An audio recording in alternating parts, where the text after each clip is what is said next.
OK， 观众朋友大家好，欢迎收看《早安中国》，我是方伟啊。这个大家看到我今天穿了时装来哈，今天是一个时装秀啊。我们先看第二个穿时装的是谁，好不好？来，石山，看我这个啊，是不是啊 ？Never forget。哎，这是可是我们观众朋友评出来的时装啊。我们就大家会猜高洁下面穿时装的是高洁，高洁来看一下，看看高洁。早安中国哈，观众朋友大家好。然后方伟今天方伟做节目总是高高兴兴、很喜庆的，带给大家一种欢乐哈。那讲一下吧，今天很得意，因为方伟这个 T 恤呢是所有 T 恤文化衫当中卖的最多的啊。对啊，这个功劳来自这个先给他做个 pose 啊，这个是不是？我待会站起来的高洁就说方伟会把肚子露出来，会很丢人。你就坐着吧。但是确实方伟肚子有点大，但是不用担心啊，我明天就开始节食，所以很快就会消除肚子。但是不管怎么说，哎，这件衣服哈，这个 I hate CCP more than you do 卖的数量是13的那件时装的3倍哦，所以 I'm the winner。Yeah, of course, yeah。哎，不是我这一件呢，这个是这个。有时间限制啊，有时间在上面。你那个是就是大家很清楚啊，是表达一种个人的情绪，一种感觉。对这个 message 对不对？这是我们的观众朋友说的，我们观众朋友挑的设计，我们后来现在呢就是也很受欢迎哈，所以我们再把东西贴一贴好不好？这就是我们叫话题衫，对不对？对，我们大家收集一下话题衫，每过一阵到1年下来，我们可以做一个评奖啊，那是这个叫做收集最多的话题衫的观众朋友会有一个奖励，好不好？以后我们应该什么每个月推出一个比较好一点。我觉得每个月都等不了那么久了，每个月就是有事儿就推出来，有事儿推，大概会超过每月1件事儿吧。好吧，那我们今天来凑一下话题吧。那我是建议，我今天看到大家很叫做什么来着？大家看的有点说哇哦，川普说啊，你打台湾，你中共打台湾，我轰炸北京，哇，说的大家都全都很侧目啊。What's going on here？ 玩真的玩假的啊？我觉得这个话题呢可以谈一谈。之前呢就有这个消息了，但这一次呢 CNN 拿到他的录音了，所以呢这个标题很耸动，但是呢很有意思。方伟，这么大的事儿，中共官方应该回应一下，对不对？是啊，完全是侮辱他们嘛，对不对？所有的什么新华社、央视新闻、什么人民日报、人民网信，全部都是晋升啊，你呢根本查不到的。这叫骂了白骂哈。然后有一件事情，他们跳着脚的外交部去回应了。就是在昨天，美国联邦政府正式宣布，以前是多少个州，他们呢不让中国人在那儿买地，对吧？这次人家是从联邦政府层面上不允许中国，包括伊朗等美国视为买农地对手啊的这样的一些国家不允许再买这样的农地了。是，所以昨天是联邦层面正式宣布，然后呢，外交部那边气炸了，直接就开始反驳了。所以我觉得这两个消息蛮有意思的。对啊，轰炸北京不发火哈，买农地却那么着急。他那个农地啊，是挺有意思的。这个你反就反，你说违反这个怎么样？你不高兴或者如何？但是他却用了一个很有意思的一个概念来反对。他说违反市场原则，这个是有点可笑，因为我其实很想问一下，你中国人能买中国的农地吗？但他还说了，我还不是说美国人啊，中国的农地我们能买吗？这个东西都是都买不到啊，他那个流转也是个租给你嘛，对不对？况且这个中国农地更不用说卖给外国人了，或者如何。这高洁一出头，这石山已经把这个本质给点出来了哈。待会儿再说的。OK， 对我们中国的话题讲什么？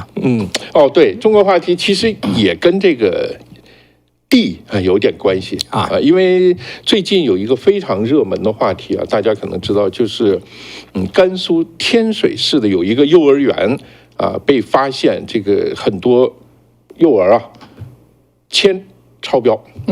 铅超标呢是一个非常严重，尤其是对正在发育、大脑正在发育完成的这个婴幼儿来讲啊，这个是损害非常大。所以这个铅到底来自什么地方？这全中国这是全国竞猜游戏，这里面到底有多少猫腻？那么重金属包括铅啊、硫啊、铬啊这些东西，在中国这个污染的情况到底有多严重？我们今天跟大家谈一下。今天还有是7月9号哈，今天其实是709 10周年的日子。对，我刚才才读了一下那个北明写的，大概就是前几天吧，就是前2天完成的一篇文章嘛，来讲这个709人权律师哈，在中国近代史上的这么一个他的位置、他的成就、他的付出哈，没错，我觉得真的是非常感动哈。对。我觉得真的，咱们今天能谈谈这个话题，也是与有荣焉呐，是一个荣耀哈，真的是对他们非常非常叫做什么来着？英文叫 deserve 哈，就是真的是值得这一份荣耀。我们今天好好谈一下。没错。好，没错。那么我们就先说第一个话题啊。那当然，这是讲的是去年的事儿，对不对？去年川普在竞选的时候，在他的一个竞选筹款的会议上，当时这个话呢已经流出来了，但这次厉害的是 CNN 把他录音拿到了，把录音给放出来了，前因后果这一说出来，他是不仅要是说北京了，他也要炸莫斯科，他威胁了一把普京，威胁了一把习近平，所以方伟给我们来讲一讲他到底怎么去威胁的。对啊，那他讲了2个例子嘛，这当然是叫做私下里哈，就是他在募款的时候关门跟这个叫做什么共和党的大佬金主去说的话，他就说我不许这个普京去打乌克兰，如果你敢打的话，我就轰炸莫斯科。他说普京就有点吓到，就说哈，真的吗？他说我不相信。他说他其实是相信的，起码相信10%。那另外一个例子呢，他转身就说我又跟习近平也说过同样的话，你打台湾我就轰炸北京。他说习近平的回答也是你炸，他就有点打个引号哈，就有点正主吓到哈，你炸什么？你炸北京吗？他说对啊，我要炸北京。他说呢，习近平说他不相信，习近平说我不相信哈，但是他说他不相信，也许他能相信10%，5%也可以。其实我觉得大家把这个事情当个很稀罕的事儿啊，因为这就是川普的习惯。没错，他公开也说啊，当时你记得那个金正恩呢？他跟金正恩要谈判的时候，金正恩说我如何，我有个飞弹要打你美国什么地方？我有核按钮啊，核按钮。他说我比你的还大，我比你大。对，他说我会把大家记得吧？我会把北韩炸成火海。叫做 Fury 怎么来说？一个就是炸成火海，我当时记得中文是这样的哈，意思哈。所以呢，他当场公开的威胁金正恩，他也同样这么去干呐。川普就这么个特点。对，现在只是说存在一个问题哈。对，他真的是敢炸还是假的敢炸？这是我们下面要探讨一下的。所以我就总是说，川普有一个很大的特点，就是他脑袋里面出来的念头，他马上就说出来，他不去到后面经过计算机算一番。我说这个话他会怎么样，或者真实的效果如何，这个都不是很重要。他做政治跟他做这个很多商业啊或者活动啊收手啊，有同样的这个，他完全凭这个当时的这个直觉来做。所以这个你说对还是不对？其实这个有关用直觉还是用精密计算的逻辑去处理问题啊，这个是一个很有意思的一个大脑科学或者说我们一个精神学科的一个话题啊，很多这种话题可以得诺贝尔奖的啊，很有意思。当然我们今天不是谈这个，因为你这个说起来让我想起来什么？让我想起来洪七公。这个洪七公啊，别人说这个我记得这个黄蓉和郭靖见到他的时候说这个人很厉害。那个洪七公说他有屁用，是吧？那个人很厉害，有屁用。说这个人有屁用，江湖上一大堆人他都说有屁用，最后说到那个吸毒欧阳锋的时候，他说这个人有点厉害，就是你感觉他那个性格就是这样。他反正脱口而出，他觉得这个没什么了不起，他就说你有屁用，是吧？他的意思，我觉得他的基本的含义就是这样。俄罗斯有屁用，中国有屁用，就是他是这样的一个感觉。当然，这个你说这个政治说和做，其实本来就是两回事。本来就是两回事。政治上有的事情就是能说不能做，对吧？有的事是能做不能说啊，有的事是当然又能说又能做，当然有的事是不能说也不能做了。但是在川普这个地方，不能说的东西是很少很少的一部分，就可以讲，只要念头冒出来了，他就把它说出来了。所以我同意你的看法，就他们把这个事呢，好像做得非常非常巨大，就好像川普是一个老谋深算、深思熟虑的这个老政客啊，在后面算了以后，邦说出来一句话，那可能是不得了的事。但是大家都明白他是一个什么样的人，这个他就是心直口快啊，他想什么说什么。石山，我这次我得反对你，因为今天是7月9号，如果以前你这么说，我觉得还 OK。但是在他真的把伊朗炸了之后，这句话再翻出来，我要炸北京，我要炸莫斯科，大家还真得颠倒颠倒，他到底呢这要不要炸的问题。对，他说了，我没有办法，他对普京、对这个习近平都说了同样的话。你看他原话就是说，我跟普京说完了之后，我又见了习近平，他们用10万士兵来欢迎我，过程还不忘了调侃。他在录音当中说，那场面简直了。他说我也说不太清楚，那些士兵每一个人都一般高，你甚至可以长得也一样，你甚至可以在他们帽子上打台球，真的是太完美了。这人真是媒体出身的，是吧？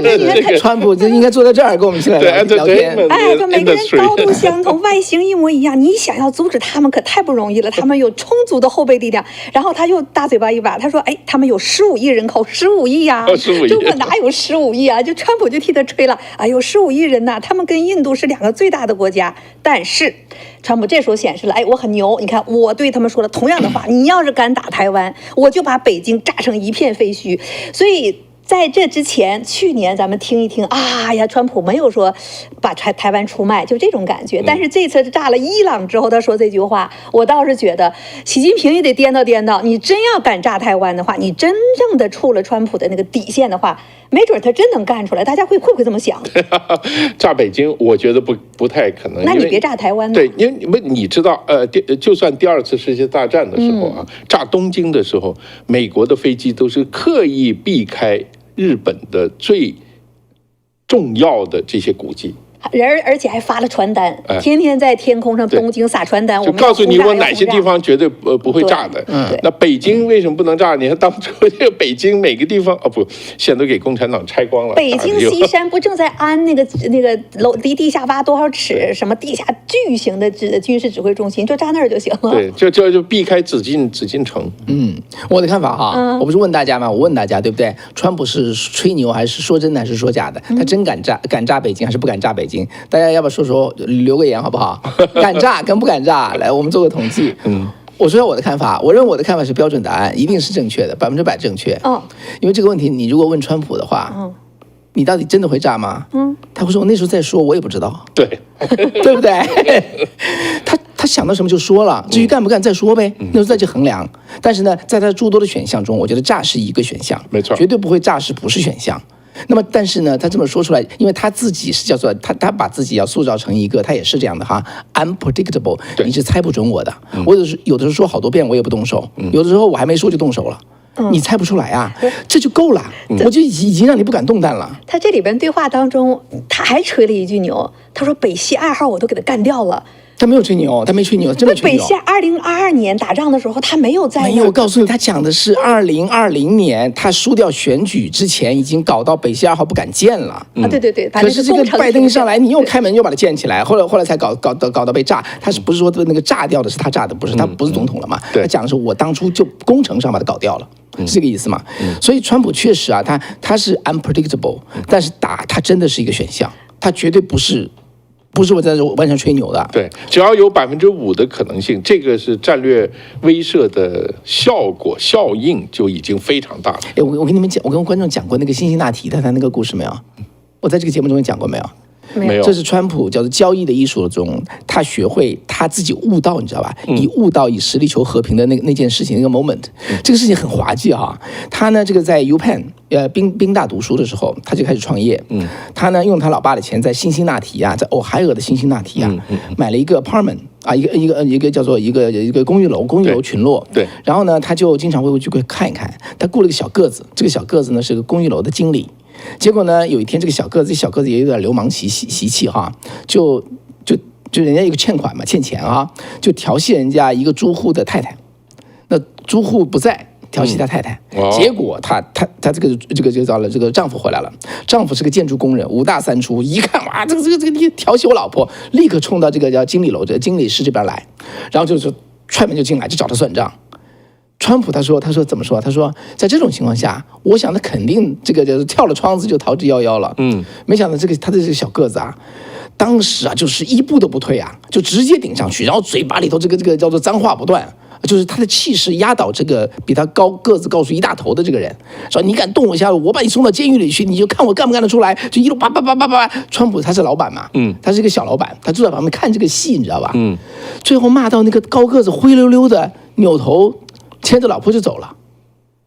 他当时他写了一句很著名的话哈，他说在困难的情况下 stand tall。Chances are the other side will back off。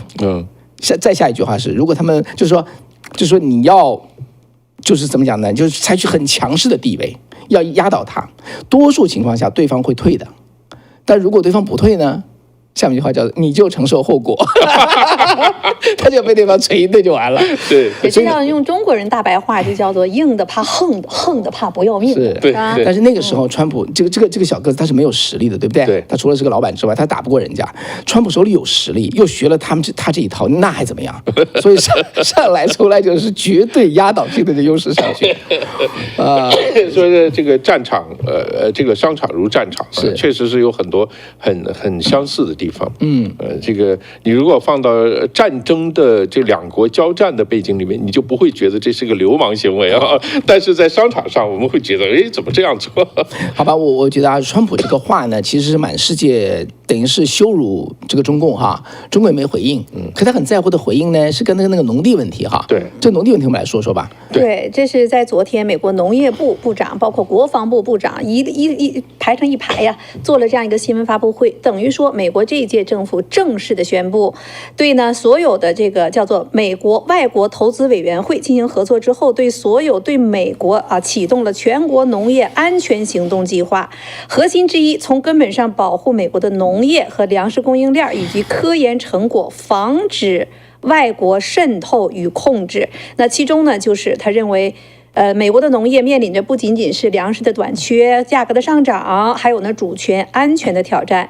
我们正在对中国和其他外国对手进行反击，他们不应该再拥有我们的土地，也不能再偷走我们的科研成果。这就是昨天他们的一个宣布。然后呢，他的国防部长海格塞斯呢，他也还有国土安全部长，还有司法部长邦迪，还有呢纳瓦罗，这全部都是鹰派对中共的鹰派中的鹰派，超级对，全部是列一顺，每个人都在讲这件事情。那其中呢，像他就提到，现在呢，在美国呢，外国人持有的美国的农地面积已经接近了4500万英亩。4500万英亩，其中呢，中国方面占了28万英亩。这些呢，虽然占美国总体的农地的只有1%，但是呢，这些位置都是在临近美国非常关键的军事基地的旁边，产生了间谍以及国家安全监控等等种种的风险。然后呢，我们也看到呢，在这个里边呢，像这个司法部长邦迪就提到，你看最近还有他们中国的这些人去把极具毁灭性的这种植物的病原体走私入到美国境内，已经遭到了起诉哈。这件事情本来就在美国我们讲过非常震惊。还有呢，他们又特意强调，这些人都跟中共政权呢是有直接联系的。我们正在调查超过100起的类似的事件了。所以不仅是买农地，还有这一件事情都是涉及到生物走私和学术之间的。他说这个将不再被容忍。还有呢，我觉得那里边就纳瓦罗说的一段，我觉得也非常有代表性。他说呀，中国呢一直在讲究呢叫做不战而屈人之兵，这是孙子兵法当中的艺术。他说他们一直在给我们美国，他们早就开战了，他打的不是你们想象的战争的那种热战，而是呢无限战哈。那么这种呢无限制的对美国的这种全方位的渗透，早就在美国境内开始了，我们现在就要反击回去。所以这个昨天这件事情呢，其实是非常大的，是从联邦政府的角度上，我们之前大概是20个州左右吧，18个也不20多个州都是红州，德州等等的，是他们以州的这种方式禁止了中国人呢去买地，然后呢去推出了地方的这样的一些法律。现在呢是美国是联邦，所以这件事情的意义是到底怎么解释？对，我以前一直我们以前曾经有一些文章一直在讨论说美国最大的优势跟中国竞争最大的优势是什么？那我们谈了很多科技这个工业或者是精密制造半导体什么。其实美国有一项非常巨大的优势，就是农业。这个农业是非常非常重要。这个我们以前谈过很多次，就是说那个中国的国土面积和美国是差不多的，但是中国的可耕地大概只有美国的大概78%、60%、70%的样子。但是即使如此，你要知道，美国的可变成耕地的土地还是有大量，就算是美国的耕地也是。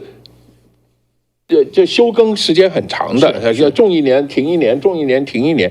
原因是什么？就是说，美国的整个国土啊，它的可使用的国土的面积是远远超过中国。中国说起来是960万平方公里，真正适宜居住和生产和进行农业生产的，大概只有1/3，可能很多人想不到，只有1/3。这1/3的。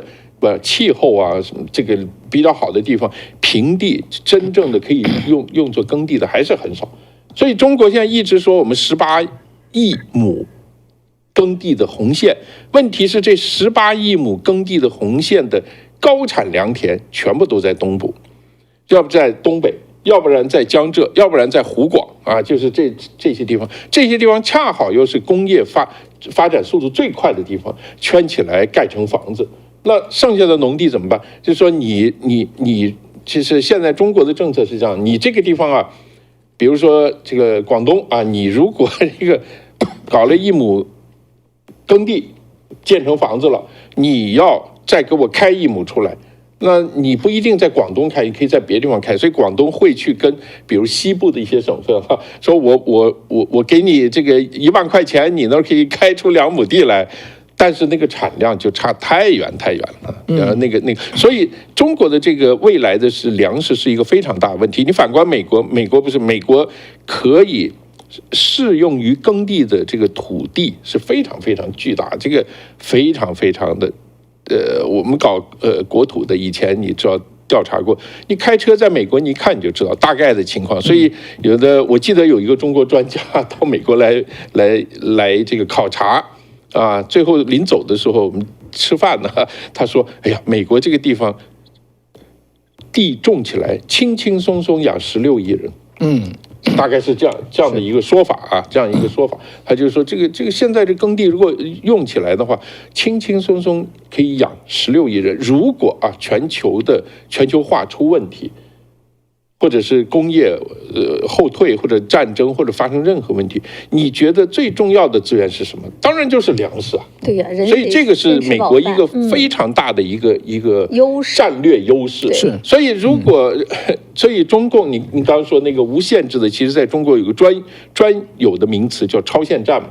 这个超限战一个很重要的就是要摧毁对方的战略优势。那除了高科技，我可以偷。石油我可以怎么样？各种各样的东西，那农业怎么办呢？毁掉它，对吧？所以大家都在很怀疑这个问题啊。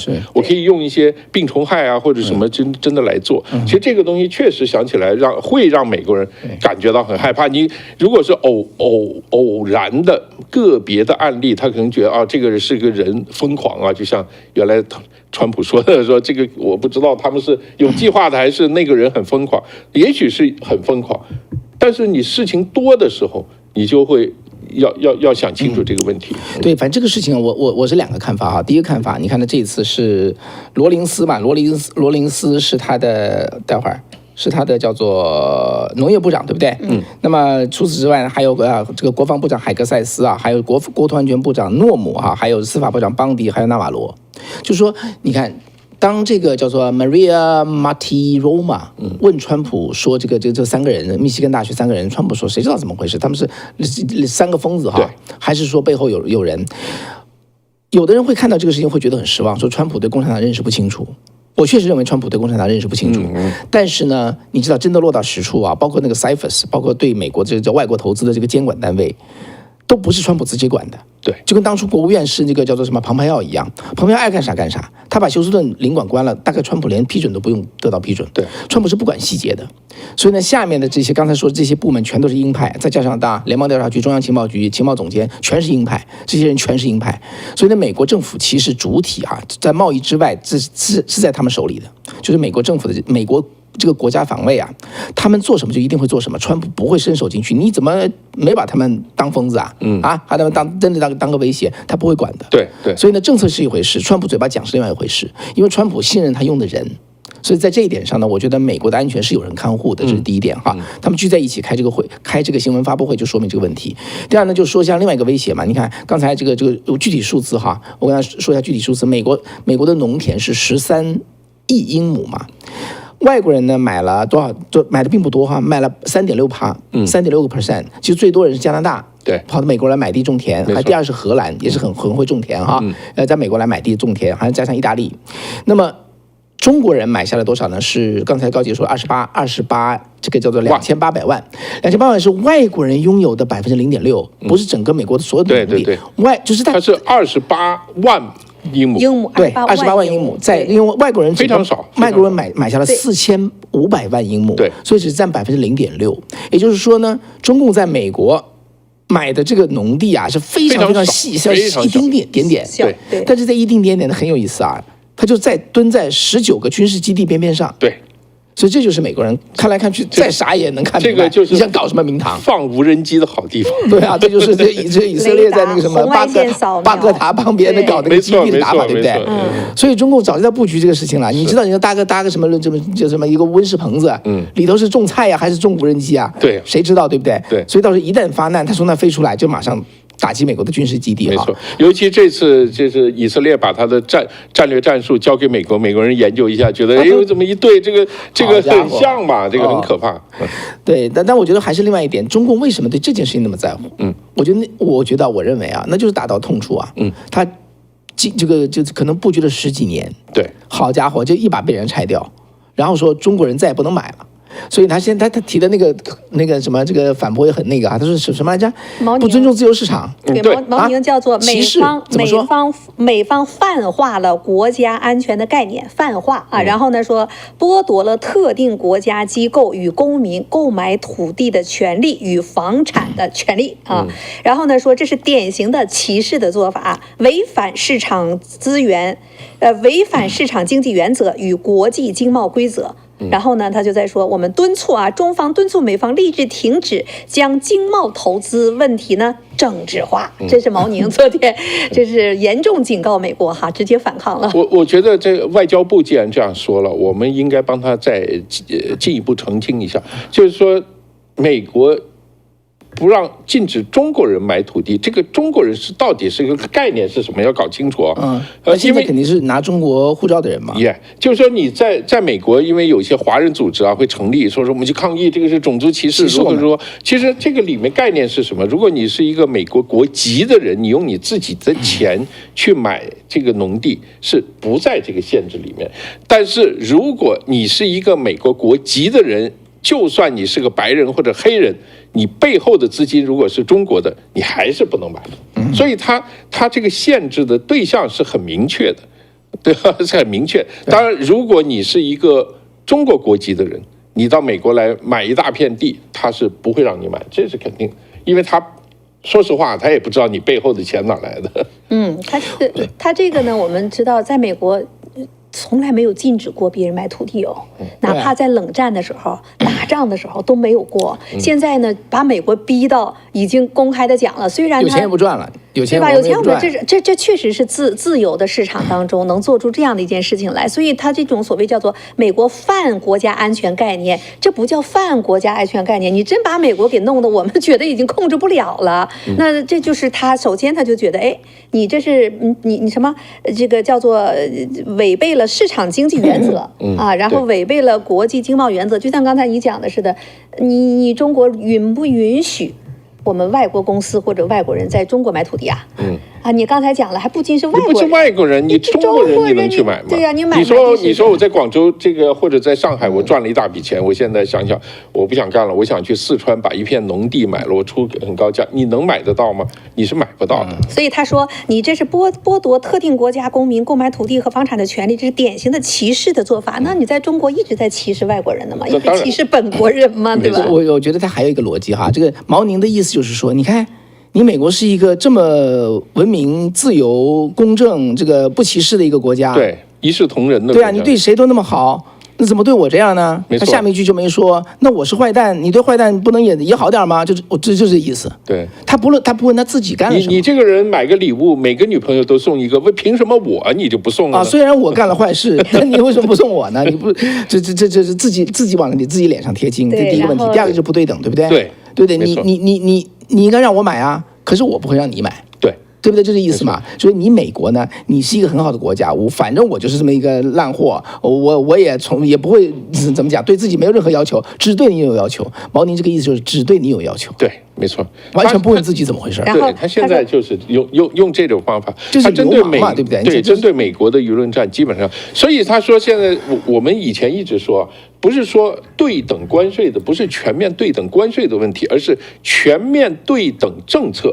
包括外交政策，包括留学政策，包括什么工业政策，什么都全面对等。只要你限制我的产业，我就限制你的产业；你不让我的银行进去，我就不让你的银行进来。这就所谓全面对等原则嘛。既然你认为你已经崛起了，大家是这个都是站着平等对话，那就用平等的地位来谈这个事情。所以这个问题啊，其实很清楚的。他就是一方面他又不承认自己跟你不平等，但是一方面他又要宣传说我其实比你厉害，我高了，东升西降了。这个里面有很多很多扭曲的这个概念和这个说法在里头。对，就是流氓逻辑嘛。对呀，什么对不对？你现在是好国家，什么都得好啊，对我这个坏人你也得好啊。至于我好不好，那我才不管你，你不要问我。对，那是我的事儿，不关你的事儿。经济投资什么，不要把经贸问题呢政治化。那你说澳大利亚那个时候要求调查疫情的来源的时候，你怎么制裁澳大利亚的？那立陶宛同意了台湾去挂了一个办事处，叫台湾办事处，你怎么对付立陶宛的？所以很多事儿就是你给中国人看吧，大家也搞不明白，哇，你好厉害。然后回过头来，人家美国跟你已经玩了40年了，40年了，这。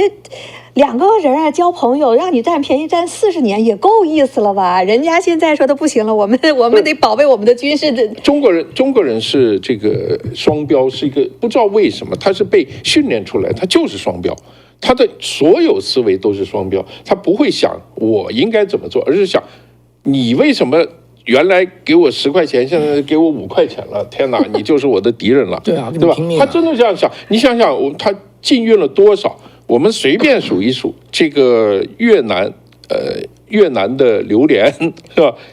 菲律宾的香蕉，台湾的菠萝，所有这些你可以，日本的海鲜，澳大利亚的当然红酒啊什么，你随便数，每一样东西都跟这个东西本身是无关的。那个稀土对美国就最近嘛，不出口，你全都，哎呀，就是经贸问题不要政治化，好不好？中共这边，这意思我帮他说全了，就是说美国你经贸问题不要政治化，那我只能让我政治化呀。哎，对，所以你别政治化，就这意思。整个这么个情况嘛。对，哎呀，所以这我觉得美国人呢，说实话，脾气够好的。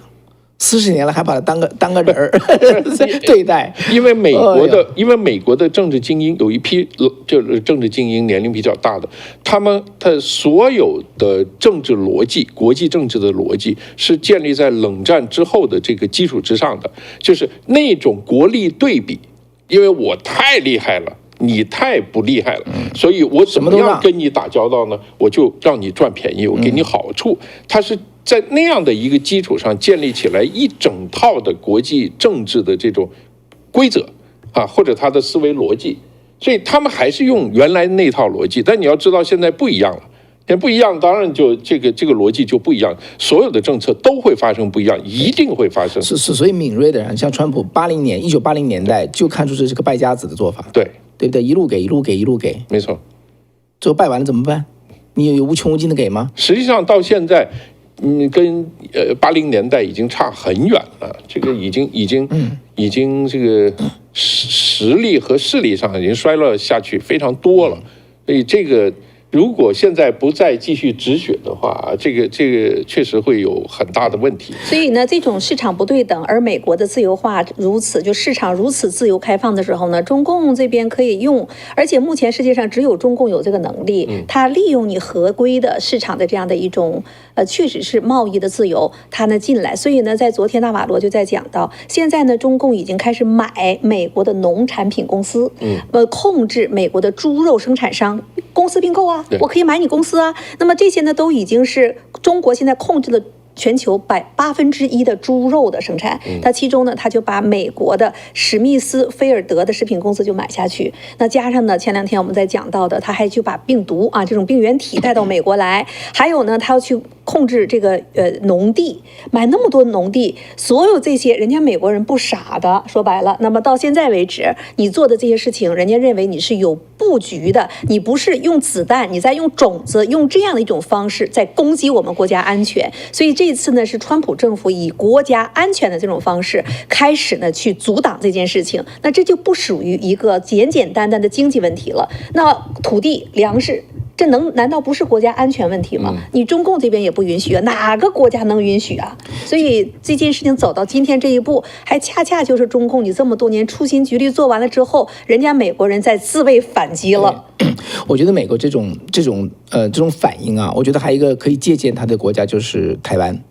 台湾也是言论自由啊，民主社会啊，对不对？什么都不敢进啊，这容许这个本国人干的事情，中共进来都可以干啊。5星红旗在这个101门前去飘扬，我觉得台湾真的要向美国学哈，这种东西威胁你的国家安全。你国家都没有了，你谈你保护什么权利？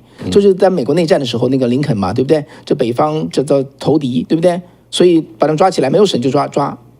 结果被告到最高法院叫人身保护令，违反人身保护令。林肯说：“我不能因为要守一条法律，毁掉所有的法律，毁到联邦都不存在。”所以台湾我就有的时候我觉得这个台湾政府、台湾是学美国啊，对啊，因为他学错了呀。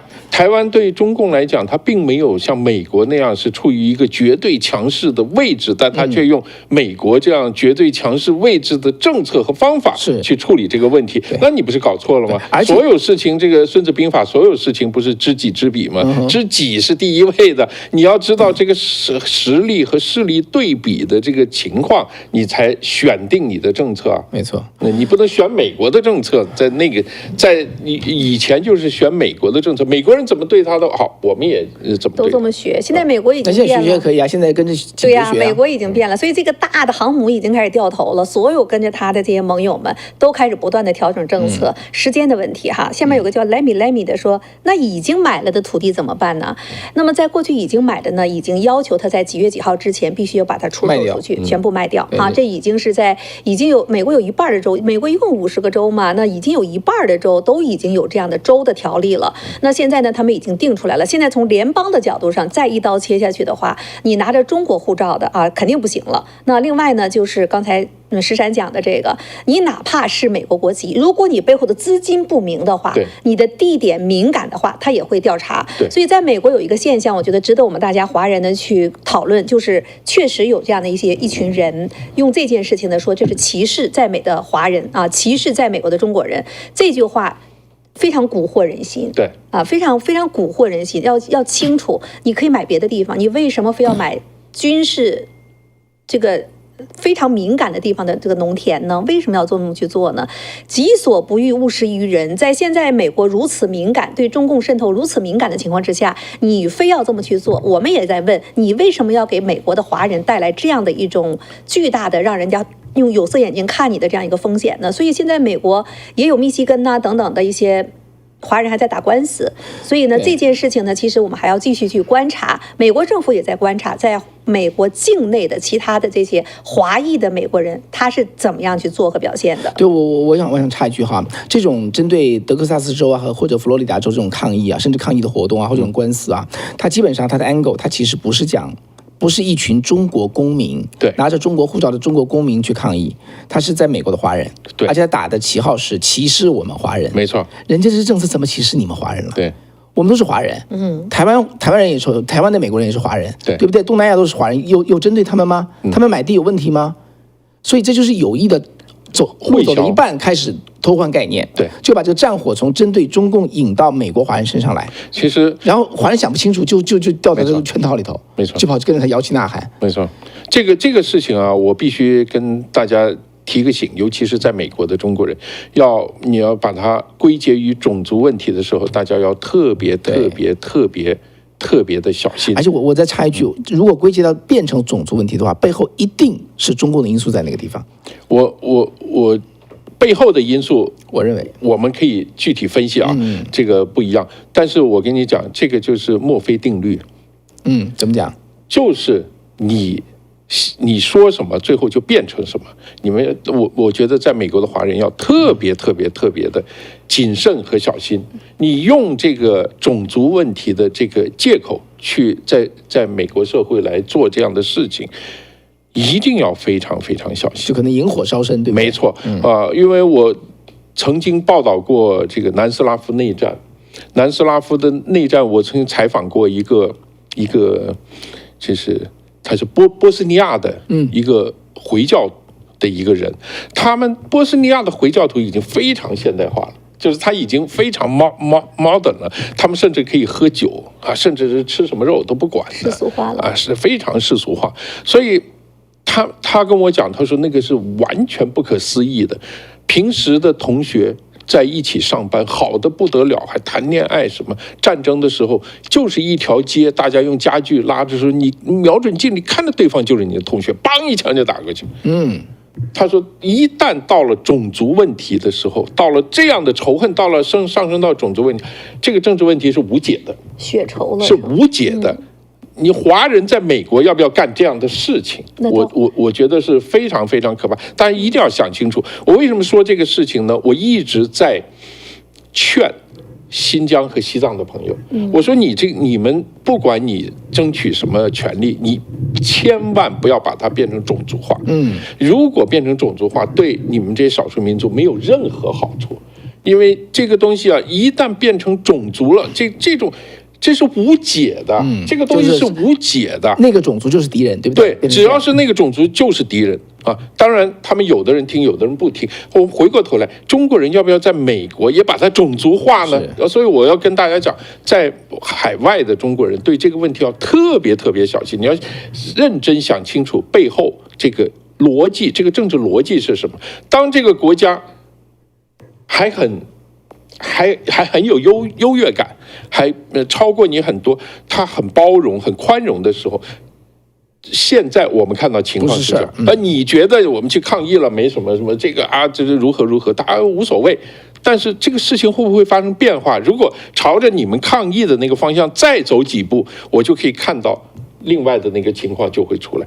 所以这个东西啊，每一个人要想清楚。有一个力量，他非常想看到这样的一种方向，那就是刚才方伟提到的，中共非常愿意把在美国的华人推到那个地步。因为这个农地1000%它不是种族问题，对，它就是中共那个政权的问题，对不对？他搞到全民皆兵，对不对？对，所有中国大陆来的人都可能成为这个中共的间谍，帮他买地、买田、买地，搞情报，100%不是种族问题。对，所以就不要把它，更不要咱们跑到那边去了。没错。所以我觉得这件事情真的是要华人如果上这个当的话啊，在美国的华人如果上这个当的话，那实在是真的是有。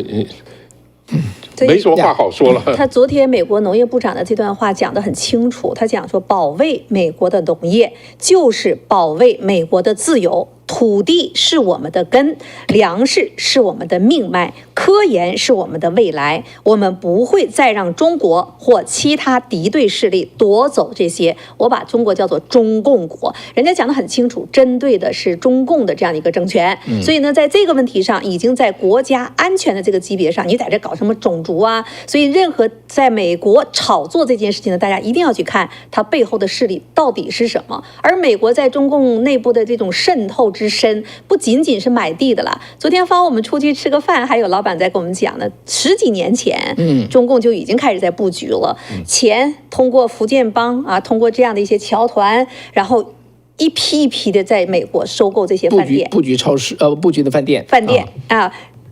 这个各种饭店呢，全部都是在中共啊，就不是全部了，就是中共有资金介入进来去控制。那我们也知道，前一段时间，包括在美国的中国警察局，很多就是在饭店，就是他们的据点啊，所以这些侨团、这些饭店以此为根据，在美国渗透，已经在 FBI 的名单上了。这不在于你毛宁或者是你外交部，你怎么样去拿那些模棱两可的话去反击美国？美国非常清楚，但不清楚的，第一是国内的人，第二呢是在美国的一些只看微信的那些华人。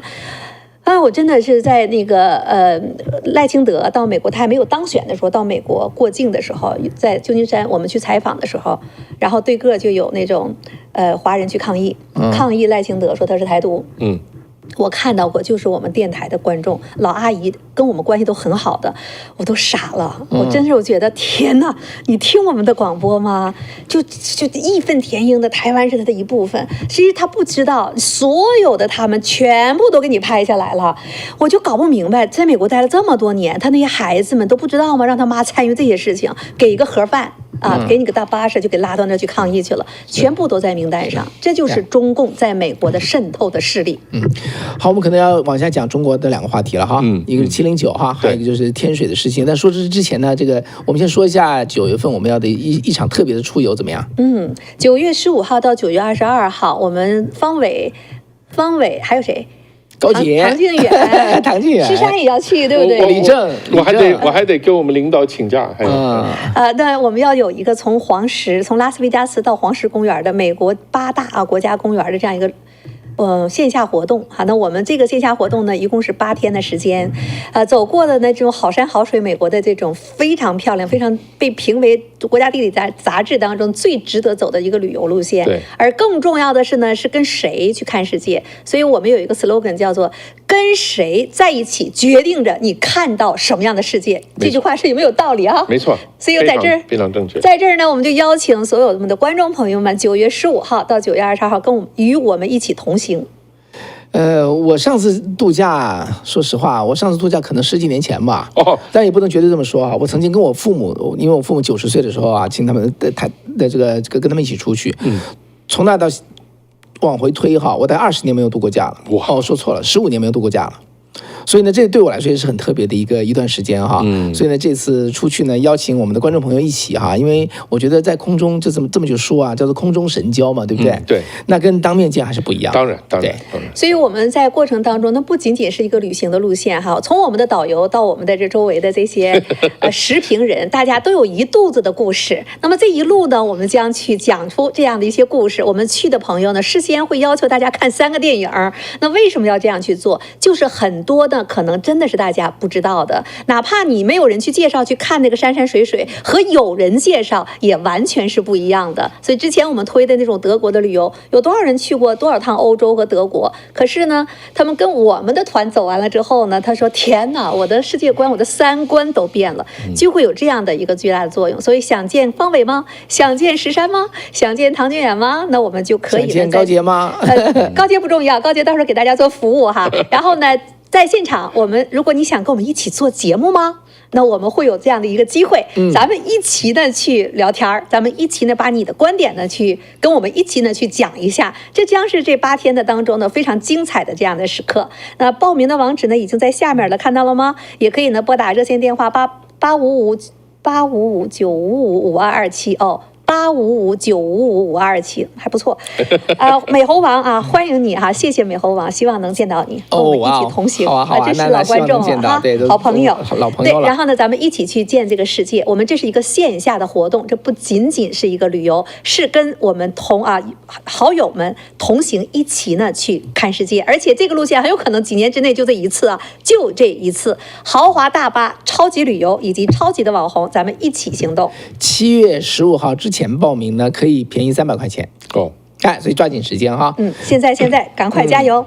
然后露营啊，他说很想去，但今年赶不上了，还在中国。明年还有吗？明年有，肯定不是这个路线了，那还没有定啊。那我们这一次呢，是我们自己也想去玩啊，我们真没有时间，我们自己也想去玩，所以呢8个公园一起走下来，我们还有专门的摄影师哈，教给大家怎么去拍出大片一样的风景，里边的简直是彩蛋多多，千万不要放过啊。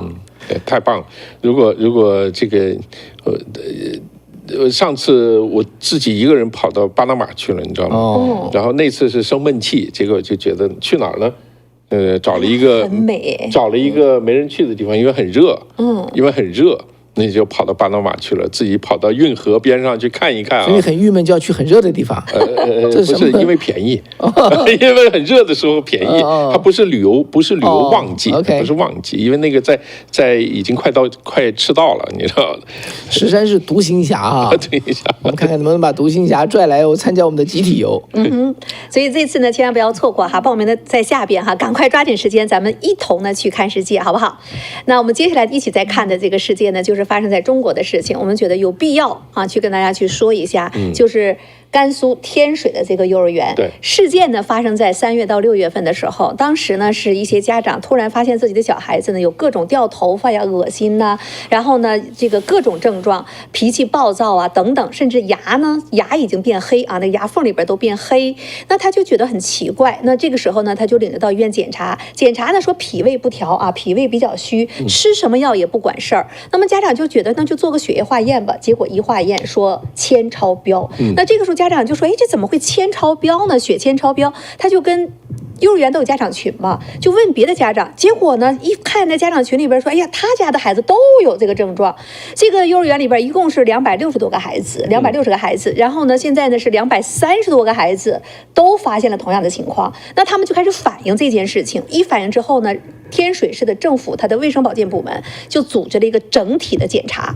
这整体的检查说，哦，不高，每升啊，就血液的这个每升呢是大概16点几几微克。啊，他说没有问题，可是呢，他们家长觉得不放心，就到了西安啊附近的这样的一些医院做血液检查。一检查，同样的这个每升当中呢是360多微克，差了20多倍，人家家长就开始报警了，就是你到底投毒啊，到底怎么回事？于是呢，政府呢去组织这样的部门进行调查，之后呢，这2天就开始发布公告啦。你们猜猜，到底是因为什么去中毒了？官方结论是什么？这个我已经看过了，对，我也已经看过了。是不是馒头颜色太漂亮了？对，是吧？它呢，官方的结论呢是2个，说呢，在早上吃的玉米糕啊，这个发糕和晚上的一个叫做玉米卷饼啊这样的一个当中，发现了残留的铅。那这个铅的比例呢，高达到刚才我们同样的这个单位下呢，是一个是1050多，一个是1300多微克。毫克，那个每千克啊，每千克毫克。你知道这件事情呢，就变成了一个结论是什么呢？说是这个幼儿园，他们呢为了让小孩子做出的吃的这个发糕啊食品呢好看，他们买了这种工业用的颜料放到里边，导致呢食物的这个铅啊在这里边的残留量呢太高了，导致孩子铅中毒了。所以呢这件事情呢是官方的结论。现在已经有几十个孩子都在外地住院，上海的和西安的都在外面住院，得排呀，得把铅得排出去。然后呢，当地的政府组织呢工作人员去到那边去告诉他们，劝他们回到天水本地去进行治疗。同时呢，这件事情发出来之后呢，把网友也给惹毛了。网友呢就开始扒就扒出了许许多多的这个诡异的这种细节。一会儿呢，我们详细再去讲到底有哪些细节。但是呢，这里边呢有一点就是网友们是越扒越恐怖。因为什么呢？他们在扒的时候，首先他们看到了19年前在同样的天水就发生过类似的农村的小孩铅中毒的事件。20年之后又发生了，这次呢是集中在一个幼儿园。同时呢，网友们呢就看你官方的这个报道呢，就发现不对劲儿啊。你就不用说别的，就光是你的那个食物残留当中的这个浓度，你怎么买了这种颜料之后，你还能把它提炼浓缩呢？就大家发现太多的那个颜料里的含铅是远远低于它查出来的食物里的含铅量，对不对？对，而且差都要几十倍哈。所以这件事情呢，这2天在网络上是炒得非常非常的热，大家就不断的在顶，因为呢，大家是觉得官方的这样的一个公布呢，太嘲笑大家的弱智了，所以网民呢这件事情讨论的非常的厉害。那大家怀疑的就是目前呢被收监的8个这样的一个幼儿园的领导、投资人还有呢这些工作人员，很有可能呢背后有更深的原因。那我们可以一点一点去说哈。那今天大家都看到这个了嘛，对不对？那石山，你觉得你在看这个的时候，你第一个疑问是什么？第一个疑问当然是很清楚啊，比如因为他现在是对这个食品做检测，结果食品里面的含铅比工业颜料的这个含铅的量要高，所以有的这个网友是一语道破，说难道你在做这个食品之前，先把这个工业颜料里面的含铅量提纯了才放进去吗？这个是确实是绝对说不过去的。所以我们可以看到的事情就是说，这里面一定是有猫腻。那么你只要是有猫腻，这个背后一定要有重大的原因。为什么要掩盖？那要掩护什么人、什么机构，或者发生了什么情况？这个当然大家都要讨论，要知道这个地方。但是我认为啊，谈这个事情之前，我们应该先跟大家澄清一下，铅中毒对人体有什么危害，尤其是对年轻人。或者说是对婴幼儿吧，这个的危害在什么地方？因为我知道的，这个铅中毒在美国是炒得很厉害的啊。以前来的这个美国的 drywall， 这个应该怎么石膏墙是吧？从中国进口的有铅，原来的预制件从中国进口的这个房屋的预制件里面有含铅，还有是这个一些蜡笔。就是中国过来的一些彩绘的一些笔，因为那种东西对年轻人对婴幼儿可能危害很大，他可能放到嘴里啊什么，这种东西都有，所以这来自中国的产品，这个铅超标的情况非常严重，这个是我们在海外知道，在国内的这个铅中毒的情况我们也知道非常普遍，我们可以待会儿讲一下。但是铅中毒对婴幼儿有什么样的危害啊？我们是不是应该谈一下？把您所知道的先跟大家说一下。我所知道的呢，就是如果是成人的话，它会损害你的这个微量的话啊，就是说不是特别严重的话，会损害你的骨骼啊，会损害你的内脏，很多内脏。但如果是婴幼儿的话，因为它影响到你的血液循环，它的这个铅是一种重金属啊，是非常重的一种金属，你是排不出去的，你的肝和肾你是排不出去，它会堆积在你的内脏里面。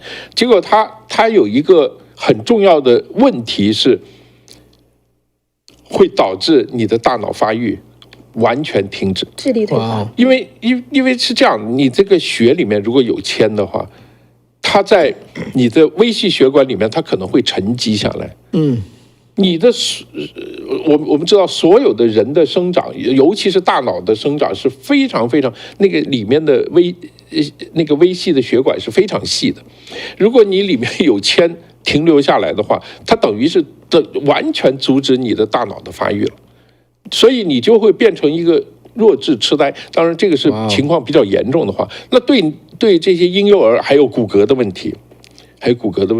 所以这个会损害会非常非常非常严重的。成人其实也很严重，但是远远没有婴幼儿，因为他在成长的过程当中啊，这个没有对婴幼儿影响这么大。所以这个事情其实对中国人来讲是一个非常重要，它不是说一件事两件事，它是一代人两代人。这个民族的存续的问题，你们中国人特别应该关注这个铅中毒到底是因为一件事偶然的事件，还是说它有个系统的有一些什么问题？对，他那个小孩铅中毒到什么程度哈？如果咱们这里边有医生的话，就知道他已经出现那个牙龈那边出现铅线了。就是如果有照片，我们没办法，有照片可能油管是比较敏感的哈。就是那个牙龈和牙齿接触的那个地方都已经开始有铅线了，一个黑线，这个是非常严重的了。一般呢，在铅中毒的这个角度上，都是长时间暴露的。那么医院方面已经诊断的至少是3个月啊，至少是3个月以上的这样的一个时间，而且是每天这样高浓度的接触，它才会出现那种铅线。孩子的脱发呀，包括呢就脾气暴躁啊、呕吐啊、晕呐、没有体力、乏力这些现象早都已经出现了。所以家长不知道是铅中毒，一直在不断的看。那么这件事情呢，已经到官方立案，7月3号，咱们是今天7月9号，7月3号立案的时候才。最后，现在说出来是他们为了什么？孩子这个把这个工业用的颜料，就是画画用的那种颜料的颜色比较鲜艳，为了给孩子们去做这个糕点，然后呢，为了呢去吸引这个孩子们多吃饭啊，去用这样的一个方式呢官宣。所以呢，网友就总结了5个哈，就是第一点，对，一组两组的疑点，我快速的说一下第一个呢，首先他就觉得食用色素的价格和颜料的价格相比的话，食用色素都便宜。对，最起码它不贵，甚至一些工业用的或颜料呢，比这个食用色素还要贵的。没错。所以呢，这个首先就是他们为什么冒险用贵的东西的颜料去给孩子们做糕点吃，这第一个。你怎么去回答这个问题啊？你随便到网上去搜一下，你的画画的那个颜料和你食用的那个颜料哈，总体上看呢，它的价格、食用等等都是食用的是更便宜的了。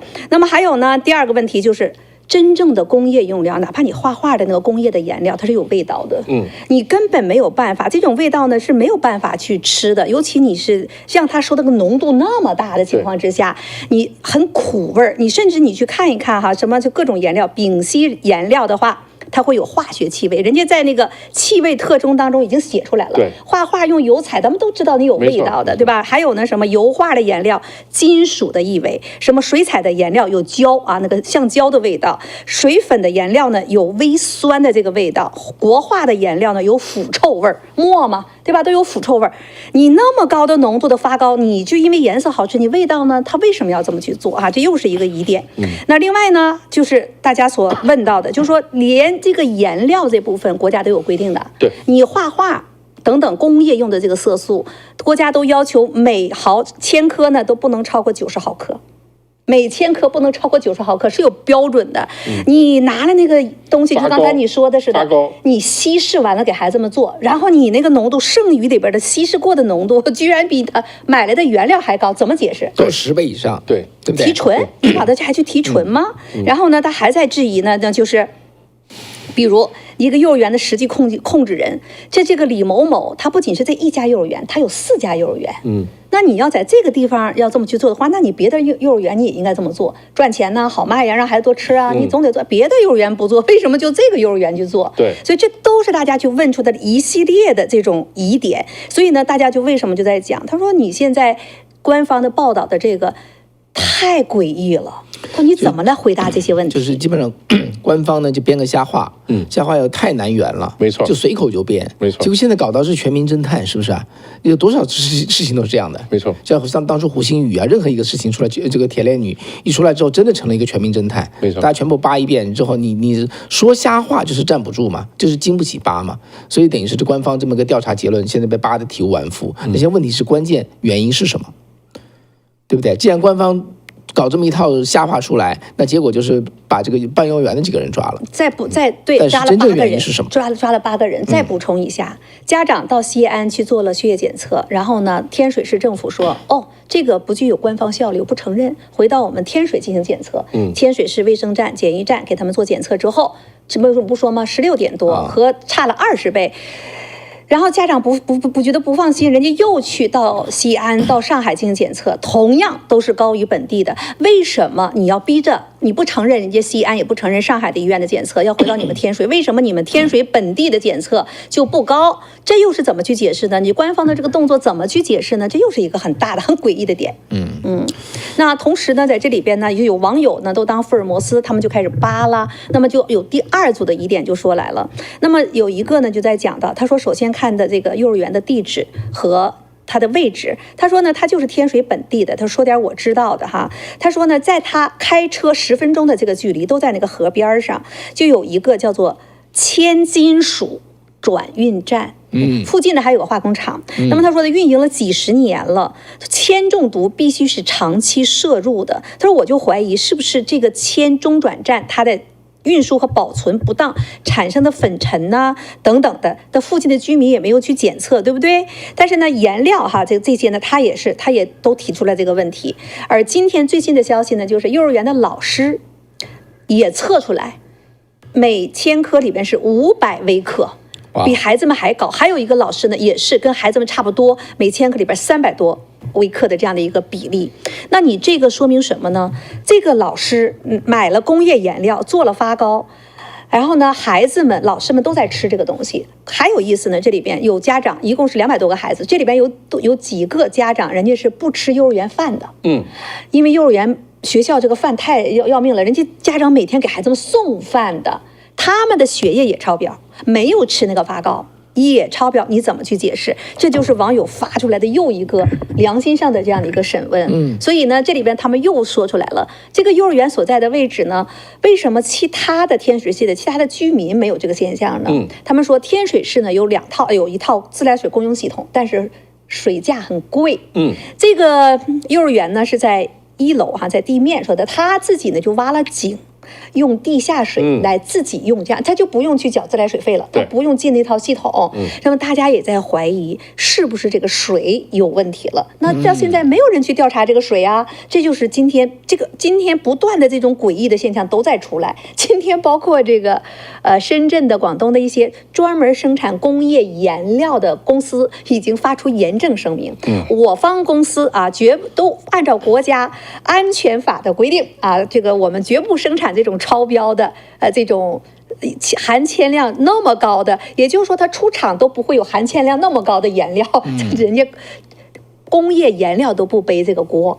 就是今天这个消息呢，就是一直在扒呀，很多的细节。那你说你现在要说最后的结论是什么？不知道。所以呢，网友呢就在说，很有可能的呢，这样的一个是不是，如果这要是一个地下水污染的话，这可能就是一个环保大案。没错。那么如果就把它控制到8个老师，你们为了利益，然后呢去用了这种颜料发糕，那你就是你们自己一个小8个人的问题，而不是一个整个天水市。这个呢就涉及到天水市的政府环保发改委因为它涉及到工厂嘛，都要问责。对，都要去问责。因为我们现在想问的就是，到底是它食物来的还是水来的？现在官方没有说法，但是这就是今天我们要谈的。那大家觉得到底是什么样的一个原因呢？所以你觉得是什么样的原因呢？当然我对这个事儿不熟但是我觉得事先看了这个情况，听你们说的这个东西，从逻辑推断，我觉得很可能真的就是地下水污染。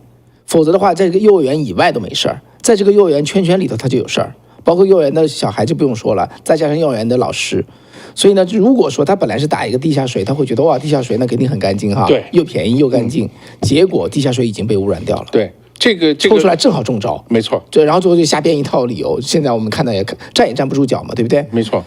所以说这个地下水这个叫做污染这件事情在中国它是一个非常稀有的偶发事件呢，还是有比这个有更多地方面临这样的情况？就中国的地下水它的污染程度到底怎么样？对，现在中国的情况其实是非常令人担忧的。对，其实你是搞地质的嘛，对不对？没错。跟我们说说看。因为这个地下水的污染呢，它的危害远比地表水的污染危害要大。真的？对，因为现在我会认为，对不起，我插一句我会认为地下水它有这叫什么土壤这个岩石的过滤作用，最后地下水才会那么干净。我先告诉你，它是怎么污染到地下水的。OK， 地下水像你说的没错，因为地下水是地表水渗进去的，所以它是经过了很多过滤层大家会觉得这个里面会比较干净最多是这个碳酸钙比较多一点，就是有结石的问题但是其他的问题不会有这个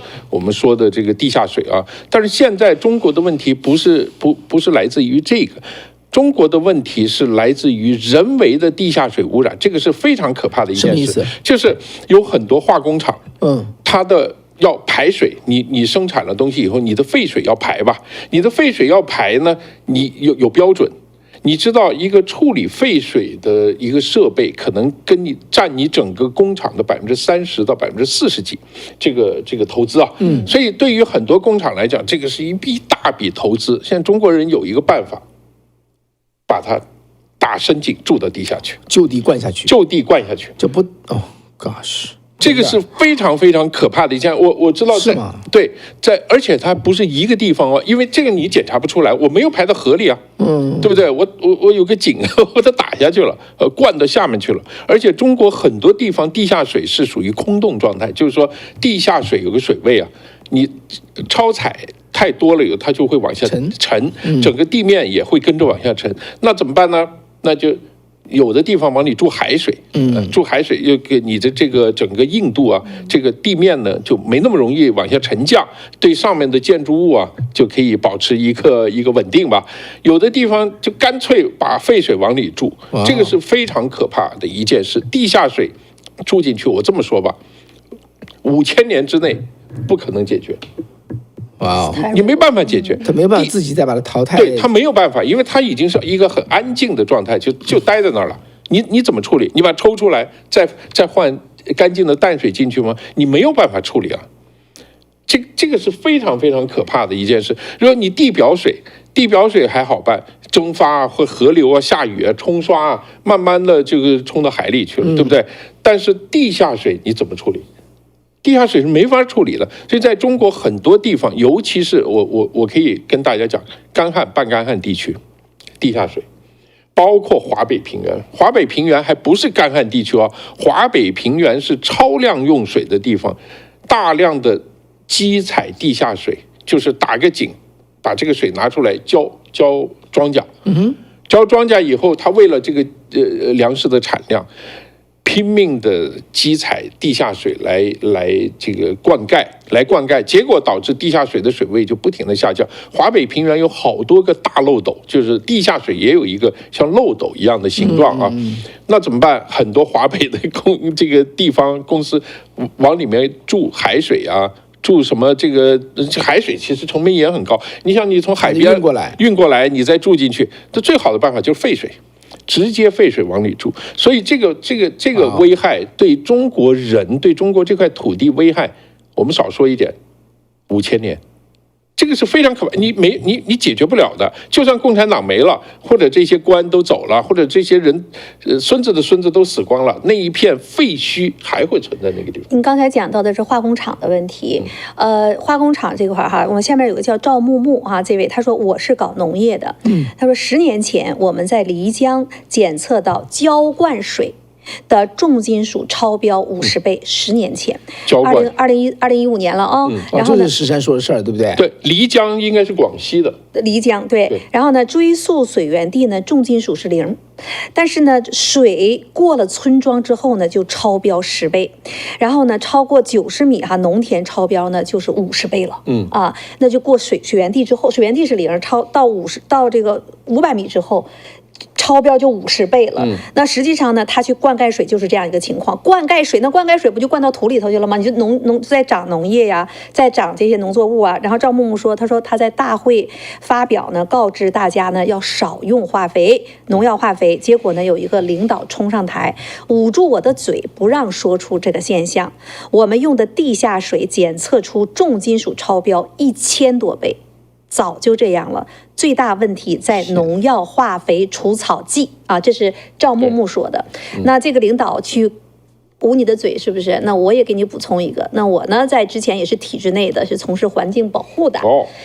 中国呢，从80年代已经有环境保护局了，那么它是从建委那地部分呢批出来一支呢，专门成立一个环境保护局。那这个呢，就吸取了整个国外的一个经验，因为呢，这种重金属污染呢、光污染呢、这个土地污染呢，在国外有8大公害，那其中就有一个铬污染，在日本就有2起。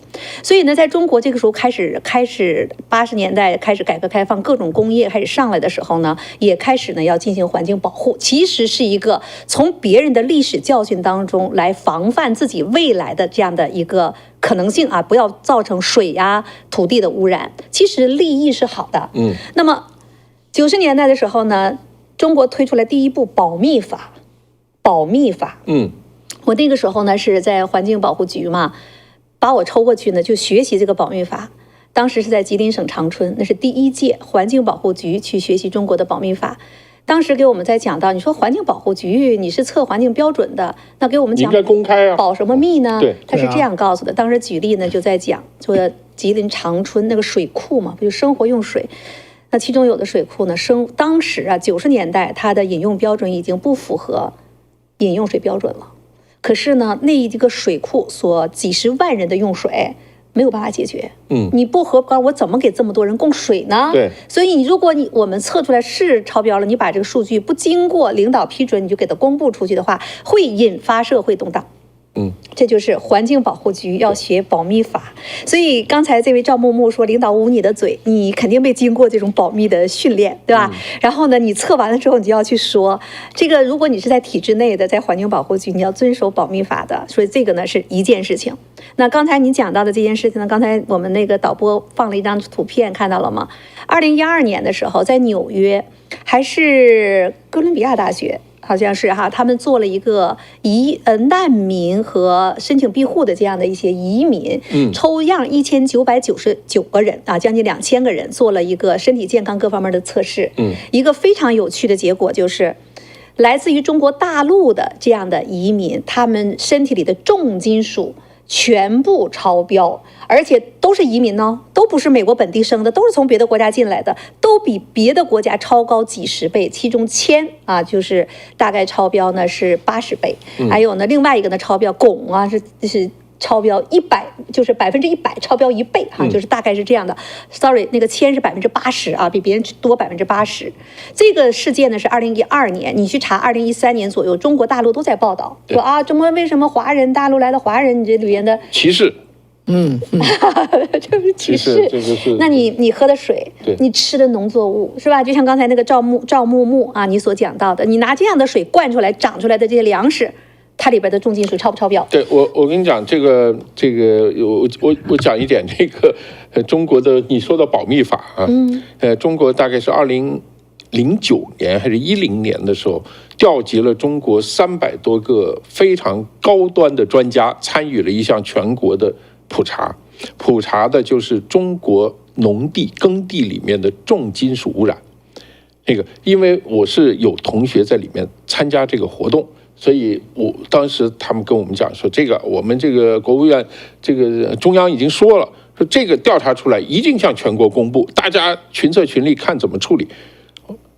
原本说3年，最后好像搞了4、5年，最后这个结果完全掩盖，永远不说了。最后的结果是什么呢？他说具体的情况不讲了，就是后来再过了好多年以后才说。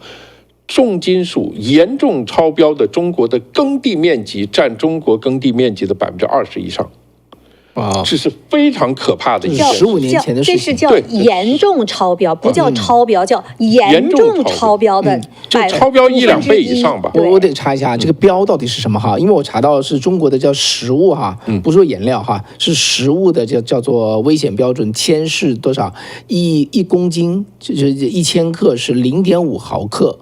美国的标准什么呢？我查一下美国是什么来？叫做20 ppb。20 ppb 就是10亿啊，10亿中只有20份。所以这个美国的食物跟中国的食物比，美国的标准就比中国要严多，中国的标准是美国的5倍哦。已经比人家就毒性就大了。对，这个王维洛先生啊，曾经有过这个一篇文章啊，我那时候以前采访他也跟我们谈过这个事，就是中国的对水质进行限定的。你看，中国有1类水、2类水、3类水。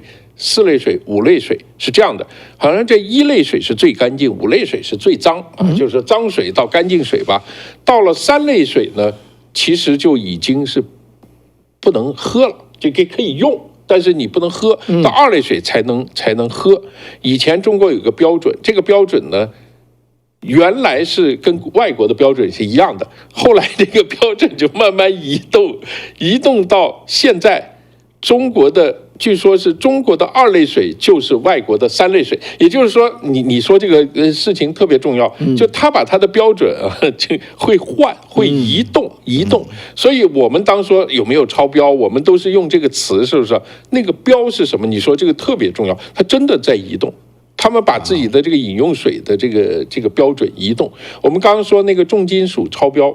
重金属这个超标最严重的省份，我可以跟大家讲的，云南、贵州、云贵、湖南、江西、广西、广东一定很严重。为什么？因为广东是刚好是这个叫珠江水系从云南、贵州、广西流进来的，你说它能不严重吗？这个就谈这几个省份是最严重的，还有长江流域还有。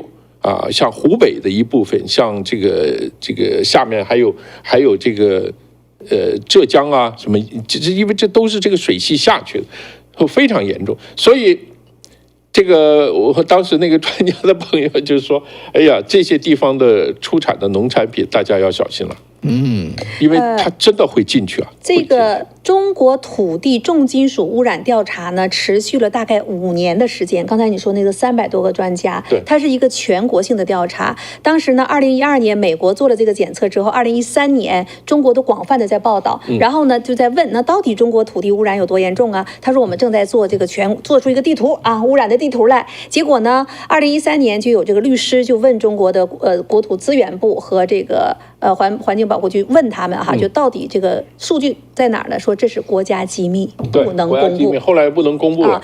国家机密，你谁不知道？当官的都知道嘛，对吧？最起码省级以上的都知道嘛。那剩下的就是老百姓不知道。所以你要明白其中一个道理：中共的官员为什么去搞特供？他们搞特供基地、特供这个东西，他不是因为他表现出来我跟你不一样，我高级，不是这个，是只有真实的健康和生命安全方面的考虑的。所以这个问题啊，是很少中国人去想这个问题。大家以为他那个喝好茅台酒，他抽好的什么香烟，或者他什么吃好的粮食，不是，他们是找专门的测了以后没有污染的地方，用没有污染的水种出来的东西，这个才叫真正的他们的特供。这里边刚才我们再回过头来，如果说到这些的话，你再回过头来看呢，天水的一个政府，他为什么你们自己官方组织的检查都不超标，血检都不超标，你们的卫生局、你们的健康什么这种防疫站进行检测都不超标，和人家西安和上海呢去这样的一个血检呢，居然低了20倍，到那边孩子们都已经铅中毒了，那个牙齿上一旦出铅线的话，这都叫做一般在上海那是中国职业病医院，专门针对在矿山呐，那就是可能他的工作每天就大面积、长时间暴露在这个铅呐、汞啊这样的环境当中，他会有职业上的这样一个中毒。孩子们在幼儿园里头，这个幼儿园还挺豪华的，收费也不低啊，怎么就能够变成了重度的铅中毒呢？那就已经出现那个铅线了，那已经是非常之严重的了。你怎么解释这件事？你为什么以官方的方式？那有的人说，哇，这个幼儿园的这个老板投资人挺厉害呀，能让整个政府去压着这件事情，真的是这个幼儿园的投资人厉害吗？现在他们这8个人都被收监了，说你们为孩子们、为你们的利益啊，然后呢去用了这种颜料的，你这真的是对吧？真的是这个样子吗？这件事情你官方你能不能有个交代？所以网民们就在问这件事情啊，你怎么解释？所以大家觉得这真的是颜料吗？对，他这个我看所有的资料里面啊，他这个离他几公里外有一个这个火车的这个叫做货场，这个货场是专门堆铅锌矿的，专门堆铅锌矿的，所以这个它当然可以说明一些问题，因为铅这个污染啊，它可以有几种方式。最重要的一种方式就是粉尘啊，这个铅的粉尘啊，但是铅的粉尘呢，一定是就不光是这一个幼儿园了，所以最可能的是它造成了水污染，就铅锌矿这个水污染，地下水的污染。我不知道它那个这个堆矿只是露天堆在这个地方，还是说它在里面设了简易的选矿。因为如果设了简易的选矿场，选矿什么意思？问题就会特别严重。什么叫选矿？我给你举个例子，比如说这个铅矿，它铅矿和锌矿是半生的，两个都是硫化物。铅的硫化物叫做方铅矿，锌的硫化物叫做我都忘记了，反正就是硫化锌吧，这个叫。一下子想不起来，好多年没搞这个专业。就是说，他们都是硫化物。硫化物，当然，我选矿场的意思呢，就是说这个矿石里面，比如说5%是这个矿，是吧？但你不能拿这5%去冶炼。所以你要先把它这个矿啊变成60%、70%甚至90%，所以它有个选矿有好多道工序。那你如果不把它选出来，你运过去，你只运了5%的石头过去，你其他的95%你不是运了没用的石头过去嘛，所以最好是在上游原产地呢，先把它进行选择，然后再把已经选的这个金矿再把它运出去，这样你的成本就省很多。所以这个甘肃它那个上面那个坝场啊，就堆这个矿，我不知道它是不是有同时设这个最初级的选矿场。选矿怎么会影响到地下水呢？因为选矿是要用水的，很多都是要用水，对，用水冲，或者是用酸。在千辛矿这个例子里面，通常是用强碱。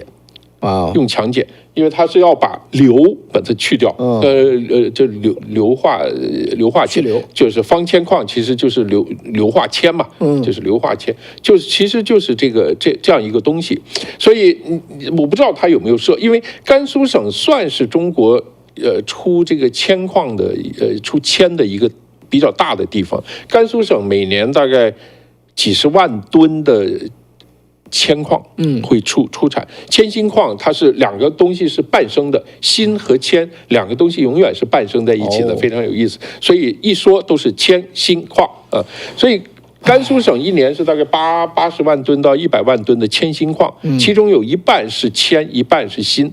当然这里面还有别的，比如铜啊、钡啊什么的。硫化铜就是指泻药，就是泻药。所以你要去这个铅矿、锌矿的矿区，你要喝了那个水，你肯定很长时间拉肚子，你搞不清楚为什么。其实就是硫酸铜，就硫酸铜呢，就吃了以后就会拉肚子。那现在国内现在这个情况怎么样了？已经有结论了吗？现在是我狗养没有。现在官方的对这个天水的这个幼儿园的结论呢，就把这8个人幼儿园的老师，还有他们这个投资人、园长都给扣起来了。也就是现在这个官方的定论就往他们8个身上去栽嘛。对。但是大家就在质疑这件事情。刚才我们讲到的这些事情，那我们观众可以去想一想哈，你们觉得这件事情的背后的原因可能是什么？而这里边所折射的一些问题呢，就非常的严重。那到底中国的地下水的污染有多严重？到底呢中国的食品污染有多严重？然后呢，到底呢官方你要控制到什么样的程度？就在我们现在说话的时候，我们导编哈，我们的这个编辑呢又给我们放上来一个新闻，天水这个事件现在还没有结束呢，大家都在生气，因为觉得你太侮辱我们的智商了。大家就每个人都在当福尔摩斯，贡献自己所了解的哈，包括呢学化工的人就讲到了，你如果是那个颜料的话啊，就那种颜料的话，它首先如果吃了这种颜料是铬中毒，6价铬中毒，那个会伤孩子的黏膜，尤其小朋友，那会更加的严重。那是这个6价铬中毒，没错，那就更严重。你就不是铅中毒的问题了，就是它整个的它这里边是漏洞百出，它这个官宣或者是它所官方铺出来的。现在呢，这个天水这个咱先不说哈，今天多位博主又在网上曝光，他的小孩呢才几个月，6个月大，然后呢也是出现各种不舒服的这种症状，去化验之后铅超标。刚才我们讲的，现在天水幼儿园是每升是360左右，对吧？高的有达到500，这个小孩是160多，这也很恐怖了。那么他就不知道为什么呢？他就把所有孩子吃的喝的都送去化验，发现了一个叫做蛋白酶，因为他这个小孩生出来就是一种过敏体质的，然后呢也是医生营养学家让他推荐说你吃这个蛋白酶对孩子生长发育不过敏，结果呢孩子吃了1个月之后就出现了各种不适的这种反应。这个蛋白酶一化验呢，果然啊这个孩子化验是每升是174.14微克，然后呢，它的蛋白酶化验呢是食用的奶粉、益生菌、蛋白酶啊，它这个蛋白酶化验是每千克17.6毫克，毫克和微克是1000进倍，那你就知道了，它的这个铅含量已经太恐怖了，没错，是千克毫克的单位，17.6毫克，所以这个博主都已经气得都不行了。他一边领着孩子在治疗，一边得去维权呢。然后呢，就在他曝光这件事情的时候，另外也是婴幼儿铅中毒的宝妈，他俩一交流之后一对。也是同样的这个蛋白酶，所以现在这个重金属污染已经不仅仅是天水幼儿园它的地下水是不是有问题了？现在呢，你都一个蛋白酶产品当中，你的铅怎么含量就这么高呢？怎么解释这些事情呢？真的是。所以这件事情呢还会再发酵，而现在我们所看到的官方的这种压制，连孩子们在西安、在上海去治疗，天水政府劝他们回天水市去治疗，你知道不？这个我是知道的，因为我家里有亲属呢是曾经有铅中毒，他当时铅中毒是吃那个中药，他治病，然后中药里边含铅，结果呢吃的那个牙线铅中毒。铅中毒呢，在全国能够治疗的，不是普通医院能够治疗的。我不说吗？只有上海的那个职业医院啊，职业中毒就专门职业病的这个医院才能够去排这个铅的毒。所以呢，你不是一个小的地方的医院你能够做的，所以你必须到这种非常专业的医院当中，才能迅速的把排，而且还不能排干净。所以它铅中毒有些急性的那种反应，它有严重的量，一定程度人会有生命危险的。那么这些事情呢，都是现在我们所看到的。你还要把这些人不让他在这治疗回到你天水的本地，所以政府的你从你的官宣，从你的结论，从你的做法，从开始到现在，太令人震惊了，可以说是令人震惊了。那么大家在拱这件事情的这个同时，我相信会有更多的这种重金属污染的案例呢，在网上曝光出来。我严重的怀疑他们又会被压下去，这又成了国家机密。对，因为这是个系统的问题，它不是一个个别现象。所以你要政府为什么，比如说在各地啊，把这些治疗的人全部劝返回去？我不知道他会不会最后直接动用这个。公检法的力量把你抓回去啊！你这个泄密啊，对呀，你这个泄密，他把你抓回去。这个情况让我想起来另外一件事情啊，我觉得我必须讲，就是1959年、1960年，中国很多地方不是大饥荒嘛，死了4000万人，其中有一个最严重的省就是甘肃省的那个四川也很厉害，四川、安徽、河南、甘肃，但是呢。唯一一个被当场免职的省委书记就是甘肃省的省委书记，甘肃省的省委书记叫刘仲良，好像是我记得，我看看啊，对他对，张仲良，张仲良，他为什么这个被当场免职呢？就是因为他不但虚报甘肃省的粮食产量。他还为了打肿脸充胖子，还要在他们已经饥荒非常严重的时候，他把粮食调出来支援什么河南什么别的省，结果那个甘肃省饿死了几百万人。甘肃省本来人口不多，饿死了上几百万人，而且那个检查组最后进去的时候，进甘肃的时候，发现在铁路边上沿线饿死的人。他说为什么？因为那个地方就是一旦有饥荒，他就逃荒嘛，就扒火车跑，他就派这个民兵沿铁道守，结果就是饿死的人全部都是沿着铁路饿死的。所以那个检查组进去的时候就看到这个景象，然后各种材料一汇报，当时现场就把他免职了。就把这个就是其他的地方呢，那个像李井泉啊，像四川的那些也饿死很多人，但是他还没有到这个就是说派兵全部给你守起来，没到那么严重。当然地方上也很严重。甘肃还有一个问题，因为我曾经做过一个大饥荒人吃人的故事，安徽、四川还有就是甘肃。甘肃也非常严重，真是饿到最后没办法了，人吃人的情况，就是最后连中共那个时候的那个西北局直接派人进去啊，直接派人进去以后，当场拍板就把他给免职了。我跟你说，这个当年的这个西北局也好，当年的中共比现在的中共还好几节呢。对，你看现在啊，现在德州中部发洪水嘛，对不对？这个西南部的这个科尔县，现在是多少？淹死了109人。还有他说还有161人找不到，所以德州州长阿伯特说还会往上升哈。那这是88年来美国最大的洪灾。对，但是我看到的就是说，从这个叫做国家气象局哈，到德州，到这个县，到这个 city。到那个到叫做什么？叫做科尔维尔这个小城市，层层在问责，你知道？对，全都。当然了，现在也没有出最终的结果。可是每个人都说，我们以后一定要查个点调，对，一定查得清清楚楚。没错。所以美国什么事情都查得清清楚楚。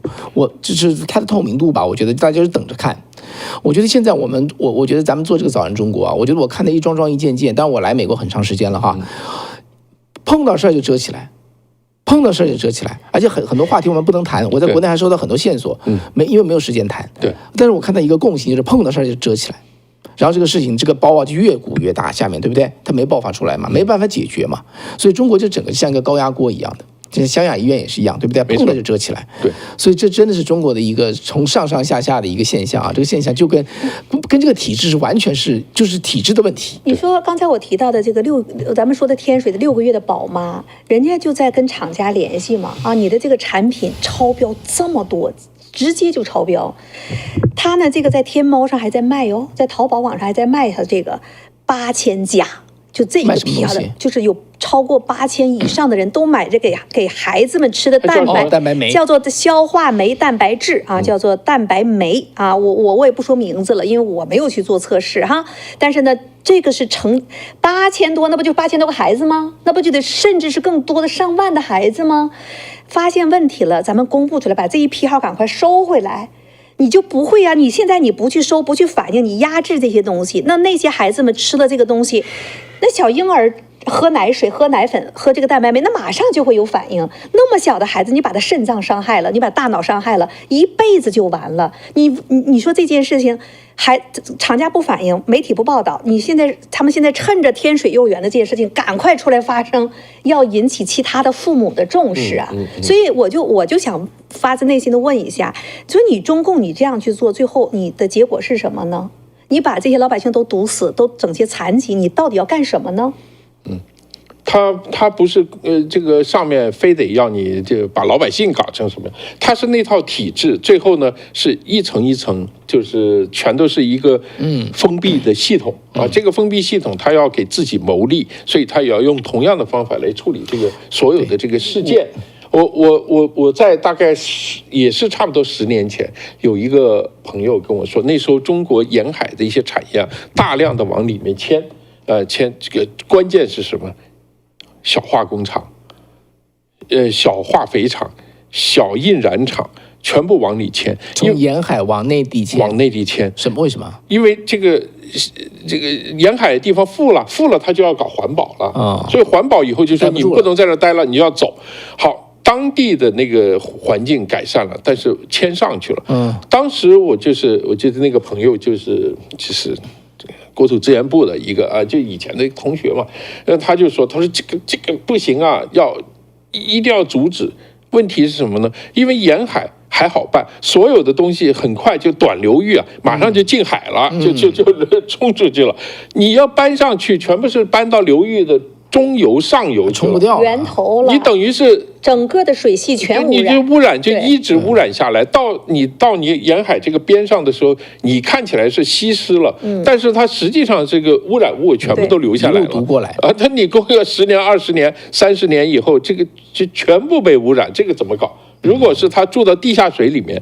那又怎么处理？所以他们就是觉得有这个问题，就是说最后的解决方案，你必须是设备要升级，你必须要把它净化以后才能排。但是一净化，你就没有任何的竞争力了。你跟美国的产品是一样的，你一个价格是一样的，对吧？你压低了工人的工资，然后你现在呢，包括环保这部分，你是牺牲了整个环境的代价，牺牲了整个你的工厂周围的老百姓的这个代价，你牺牲了整个土地农产品。全部都被污染了，所以现在中国刚才讲到了奶粉里边，你不知道它用的什么原材料，铅超标。其实中国的中药重金属超标，这简直就是已经成为一个事实了。就现在中医治病也不太好使，因为它药就有问题，都在超标。你吃的东西、喝的水、呼吸的空气，全都有毒。而且地球的这个水资源呢，其实互相都是循环的嘛。没错，其实我们在美国。迟早也会受到同样的祸害你那个现在不是告诉你深海鱼不能吃了以前那种你说美国人吃鱼切开一根刺都没有，跟牛肉差不多那种鱼，你现在说你最好别吃了，因为这个为什么？就是重金属超标因为这个你这些重金属最后是排到海里，到海里以后，因为它重嘛，它就会在越深的地方，它的浓度越高嘛，所以深海鱼不就是从那里面捞出来的？所以他们这个有2个东西，一个是微塑料，就是塑料的微粒超标，一个是重金属超标。所以现在不是说是深海鱼也不能吃，所以你现在就是有这个问题了。以前饥荒的时候，像英国人没牛肉吃的时候吃鱼日本人那个农业没发展起来的时候大量吃鱼，所以日本人吃很多这种深海的鱼。但你以后连这个都没了，这个一定是对全世界有影响。2013年、14年的时候，中国的国土资源部他就说嘛，每年中国有1200万吨的粮食遭到重金属污染，直接经济损失超过200亿。然后呢，这些粮食每年足以养活4000多万人。那我就要问一个良心的问题：这1200万吨的粮食严重污染哪儿去了？给谁吃了？人不吃，给没给动物吃？动物吃了之后，你还是就地掩埋了。掩埋了之后，你重金属仍然是没有办法除掉的话，你污染了哪里？那么如果说在2013年、14年就有这个数字的话，那么10几年过去的今天，中国会更严重了呢，还是会有改善呢？那这些都是扪心自问的这样一些问题啊。那这些东西大家都在吃什么呢？我们每个人，你回到中国旅游也好，有的人还要回中国大陆去落叶归根养老也好，你们能吃特供吗？我们能吃得起特供吗？你不吃特供，那不就是一样的这样的一个待遇吗？所以我觉得想问的这个，你刚才讲到709律师的问题。对。709也是10年前，今天正好7月9号10周年了。这些律师在为什么？他不就是在为这些维权的这些弱势群体进行辩护的这些律师吗？可是10年前他们遭到了怎样的打压呢？对。你刚刚谈到这个北明写了一篇文章是吧？跟我们讲一下。我知道北明的文章是比较专业的，写的比较好。我看了这真的是非常非常唏嘘哈。大家讲的这个事情709事件就是2015年的7月9号，就是中共的这个公安部在北京开始抓这个维权的律师啊。对。然后呢，所以接着就这个延展到全国去，23个省份。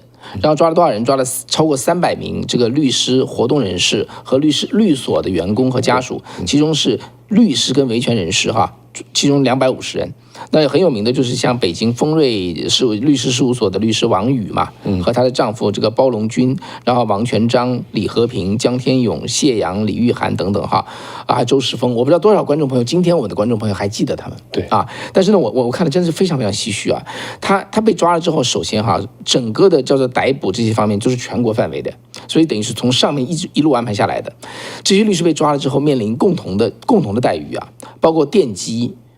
包括剥夺睡眠，这都算了，都包括强制吃药，要把他们吃傻掉，你知道吗？对，吃完之后呢，一个是身体虚弱，一个是脑袋就转不动了，没错，就变成这个智力衰退、记忆力衰退，变成这个样子。因为律师嘛，都是那种博闻强记的人嘛，所以呢，就是要毁掉你们的叫做什么来着？你们的活动力啊，就用这种方法。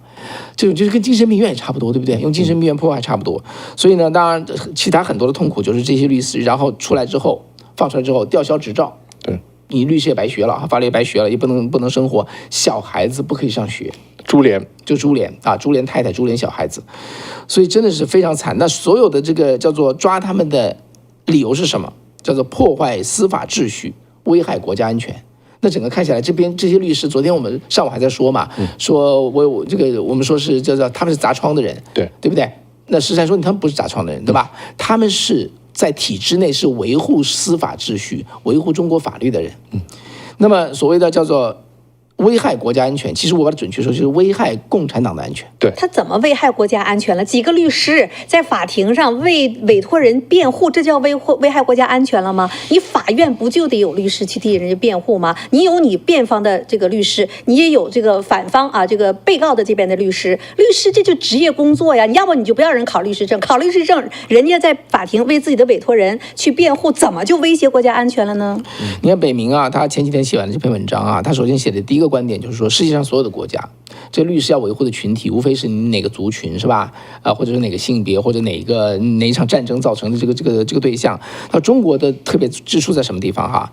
这些群体自动就是受害者共性组成的群体，法轮功修炼群体，复员军人这个待遇不公的群体，下岗工人群体，吃假药受害群体，强制拆迁群体，土地被侵占群体，环境污染受害群体，投资受骗群体，有毒食物这个受害群体，豆腐渣校舍工程受害群体，官员私卖这个土地群体，强制计划生育受害群体，被打压家庭教会群体，农民工群体，冤假错案群体，天安门母亲群体，良心犯家属群体，也就是所有出现这些事全解决不了，他最后就变成一个个群体。他说这是世界上任何一个国家都没有这种现象存在的。没错，因为这个所有的群体之所以受害，都是因为官方由于这个制度刻意的迫害形成的。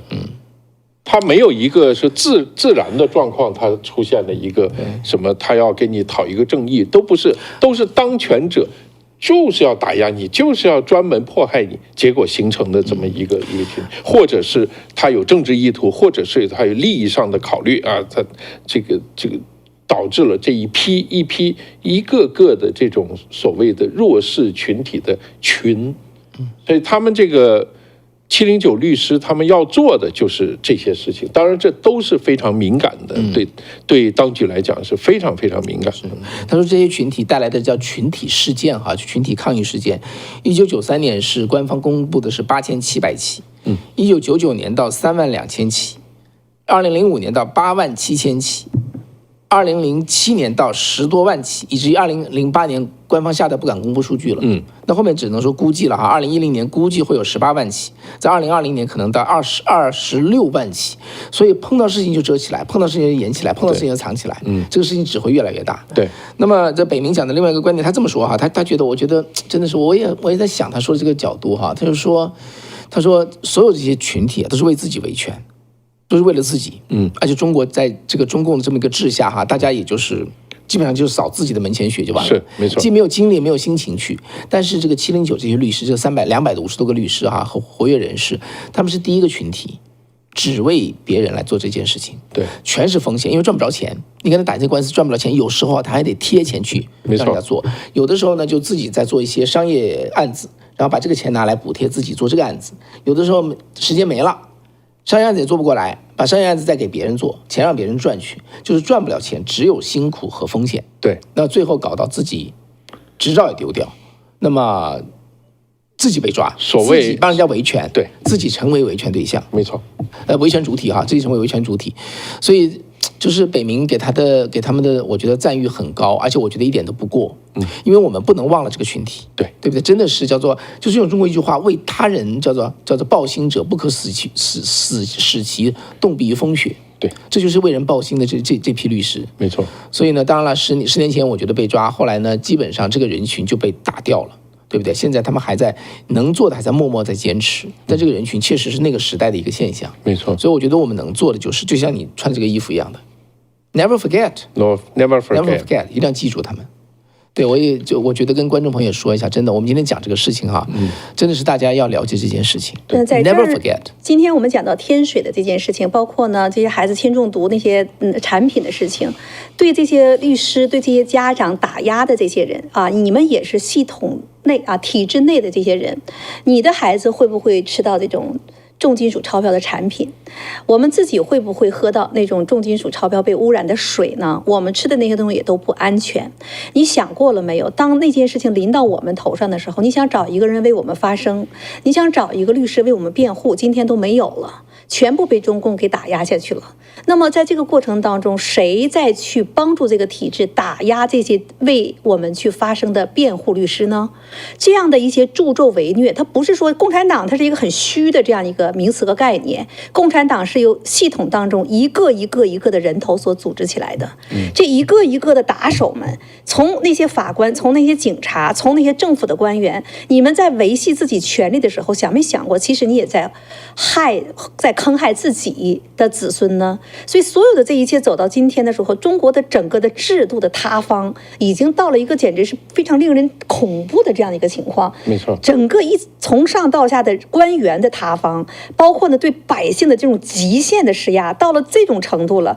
我们这个天水幼儿园的这个事件和刚才孩子们又发现铅中毒这件事情层出不穷，我们可以预计将来可能是越来越多，是不是这样？是你刚刚说这个制度的塌方，我是非常有感触啊，因为709这个整个这个案件背后的这个总策划和总指挥就是傅政华。傅政华现在是判的无期徒刑，也在监狱里。对，他也在监狱里面，所以让我想起来啊，中国有一个政治笑话是从苏联那边改编过去的，说在一个监狱里面有3个人，有一个人说啊，我是这个因为反对薄熙来进来的，后来第2个人说我是支持薄熙来进来的，第3个人说我就是薄熙来，对，他就说这个制度就你不管你是支持的还是反对的，还是你就是那个制度，其实你们都是受害人。没有一个人是获益的，全部人都是受害人。所以这个制度到了这样的一个地步的时候，它是无解，就跟我们那个地下水下面被污染了一样，你根本就无解了。所以这个问题怎么办呢？我就觉得，就唯一的办法就是共产党，你们能不能想个办法自动消失？让就是说，我们换一个制度，哪怕换成皇帝的，换成一个古代封建皇帝也行啊。起码那个皇帝他自己吃饱喝足了，他还真的为江山社稷去想一想，是吧？因为你们中国共产党每个人上去都要先捞足了，然后过几年还换一批，我们这中国人已经实在是受不了了。已经承受不了了，我觉得这个共产党这一套体制必须得解决掉，要不然的话，中国人就到此为止了，以后就没有中国这个东西了，自己就把自己给堵死了，是吧？对，在这儿呢也是吧，呼吁大家哈，如果你在体制内的话呢，劝这些朋友枪口抬高1寸；如果不在体制内呢，大家得发声因为如果不发声的话，同样的事情就一而再再而三的不断的在中国人身上去重演。中国的环境非常非常的恶劣，我们知道，所以呢，大家智慧的去不合作，或者是呢去把一些情况呢送出来，我们呢在这里也持续的发声。不管怎么样，这样的一种恶性的轮回呢，几乎中国人都逃不掉，一批一茬一茬的就在承受着中共整个制度的这样的一种恐怖的这种，真是一种迫害。好吧，我们今天就说到这儿了。对，这个很沉重啊。其实我早上还问你说，我们总得给大家一点希望吧。大家能做什么？这个对了。我也跟大家讲铅中毒，讲重金属中毒讲放射性污染。以前大家知道那个切尔诺贝利核电站出事以后，然后怎么样消除当地的这个包括这个放射性和重金属一些东西。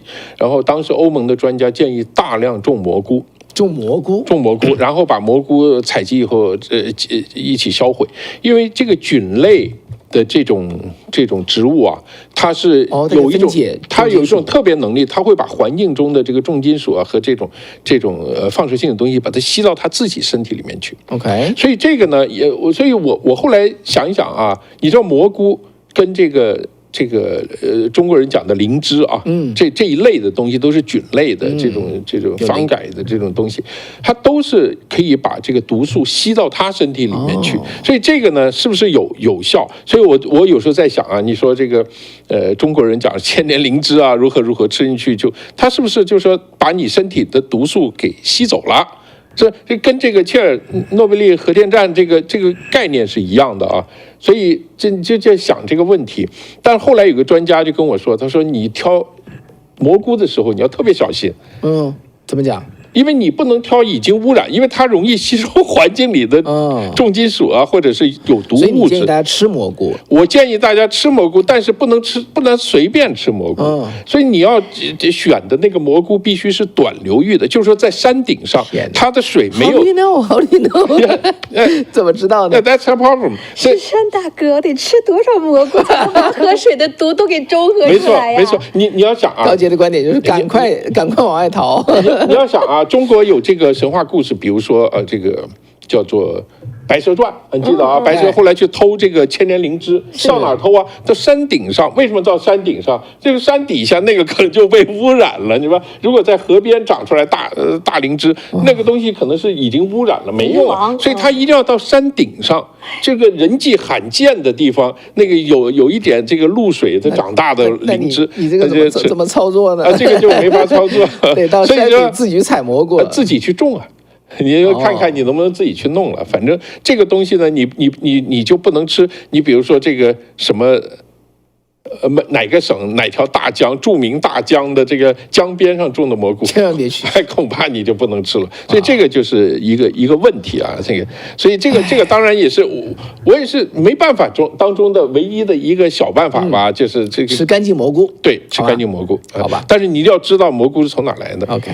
我们第一个我建议大家就干脆能移民吧那最终还是得要解决中共的问题。中共这个东西不解决掉的话，这些些都是边枝枝节节，没有解决根本问题。对，因为移民你能移多少人啊？移多少人连钱都移不动，怎么移人？所以过去有一个小说叫《黄祸》嘛，那其中讲到的就是环境难民嘛。我跟你讲啊，我在这又是我在这给自己先遮一下，我们就算唱高调哈，海外享受自由的华人，要帮中国，就像。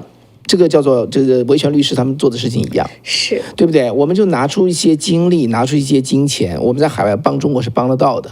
因为控制中国的就是说白了就是资讯，中共非常非常仰赖这个资讯的完全的掌控。我们把资讯的控制打掉，中国就会变。我确实认为这样。当然有的人说中国人愚昧到不可能变了 ，I don't think so。我不这么认为哈。我也不这么认为。对，所以呢，海外的华人能做的事情，就包括看我们的节目哈，再多做一点。给我们资金，给我们捐款。大家知道哈，我们希望之声哈，2004年开始对中国大陆做短波广播，做了现在21年。我不说别的哈，这个短波广播改变了中国多少？坚持了21年，没有放弃，我们是玩真的，我没有玩假的。对，所以从短波广播到拉倒防火墙，到持续的把真相的消息送进中国，包括启发中国人民，启发这些警察，启发这些当官的，启发这些我觉得干了很多不好事情的人，你最后是害人害己。害掉自己的子孙后代所在的地方，对不对？我觉得这是一件反而可以做的事情，因为你想想看，他做那么多坏事，每次就是叫出来混，欠了是要还的，对，到最后债台高筑，说倒就倒了。但是呢，能够缩短这个过程哈，真的能帮到中国大陆的人，我觉得海外的人真的是华人哈，我觉得真的有份责任，道义责任吧，对不对？对。好，那我们今天一开始呢，其实发了个民调，现在有779哈，将近780个人去投票，就是川普真的会炸北京吗？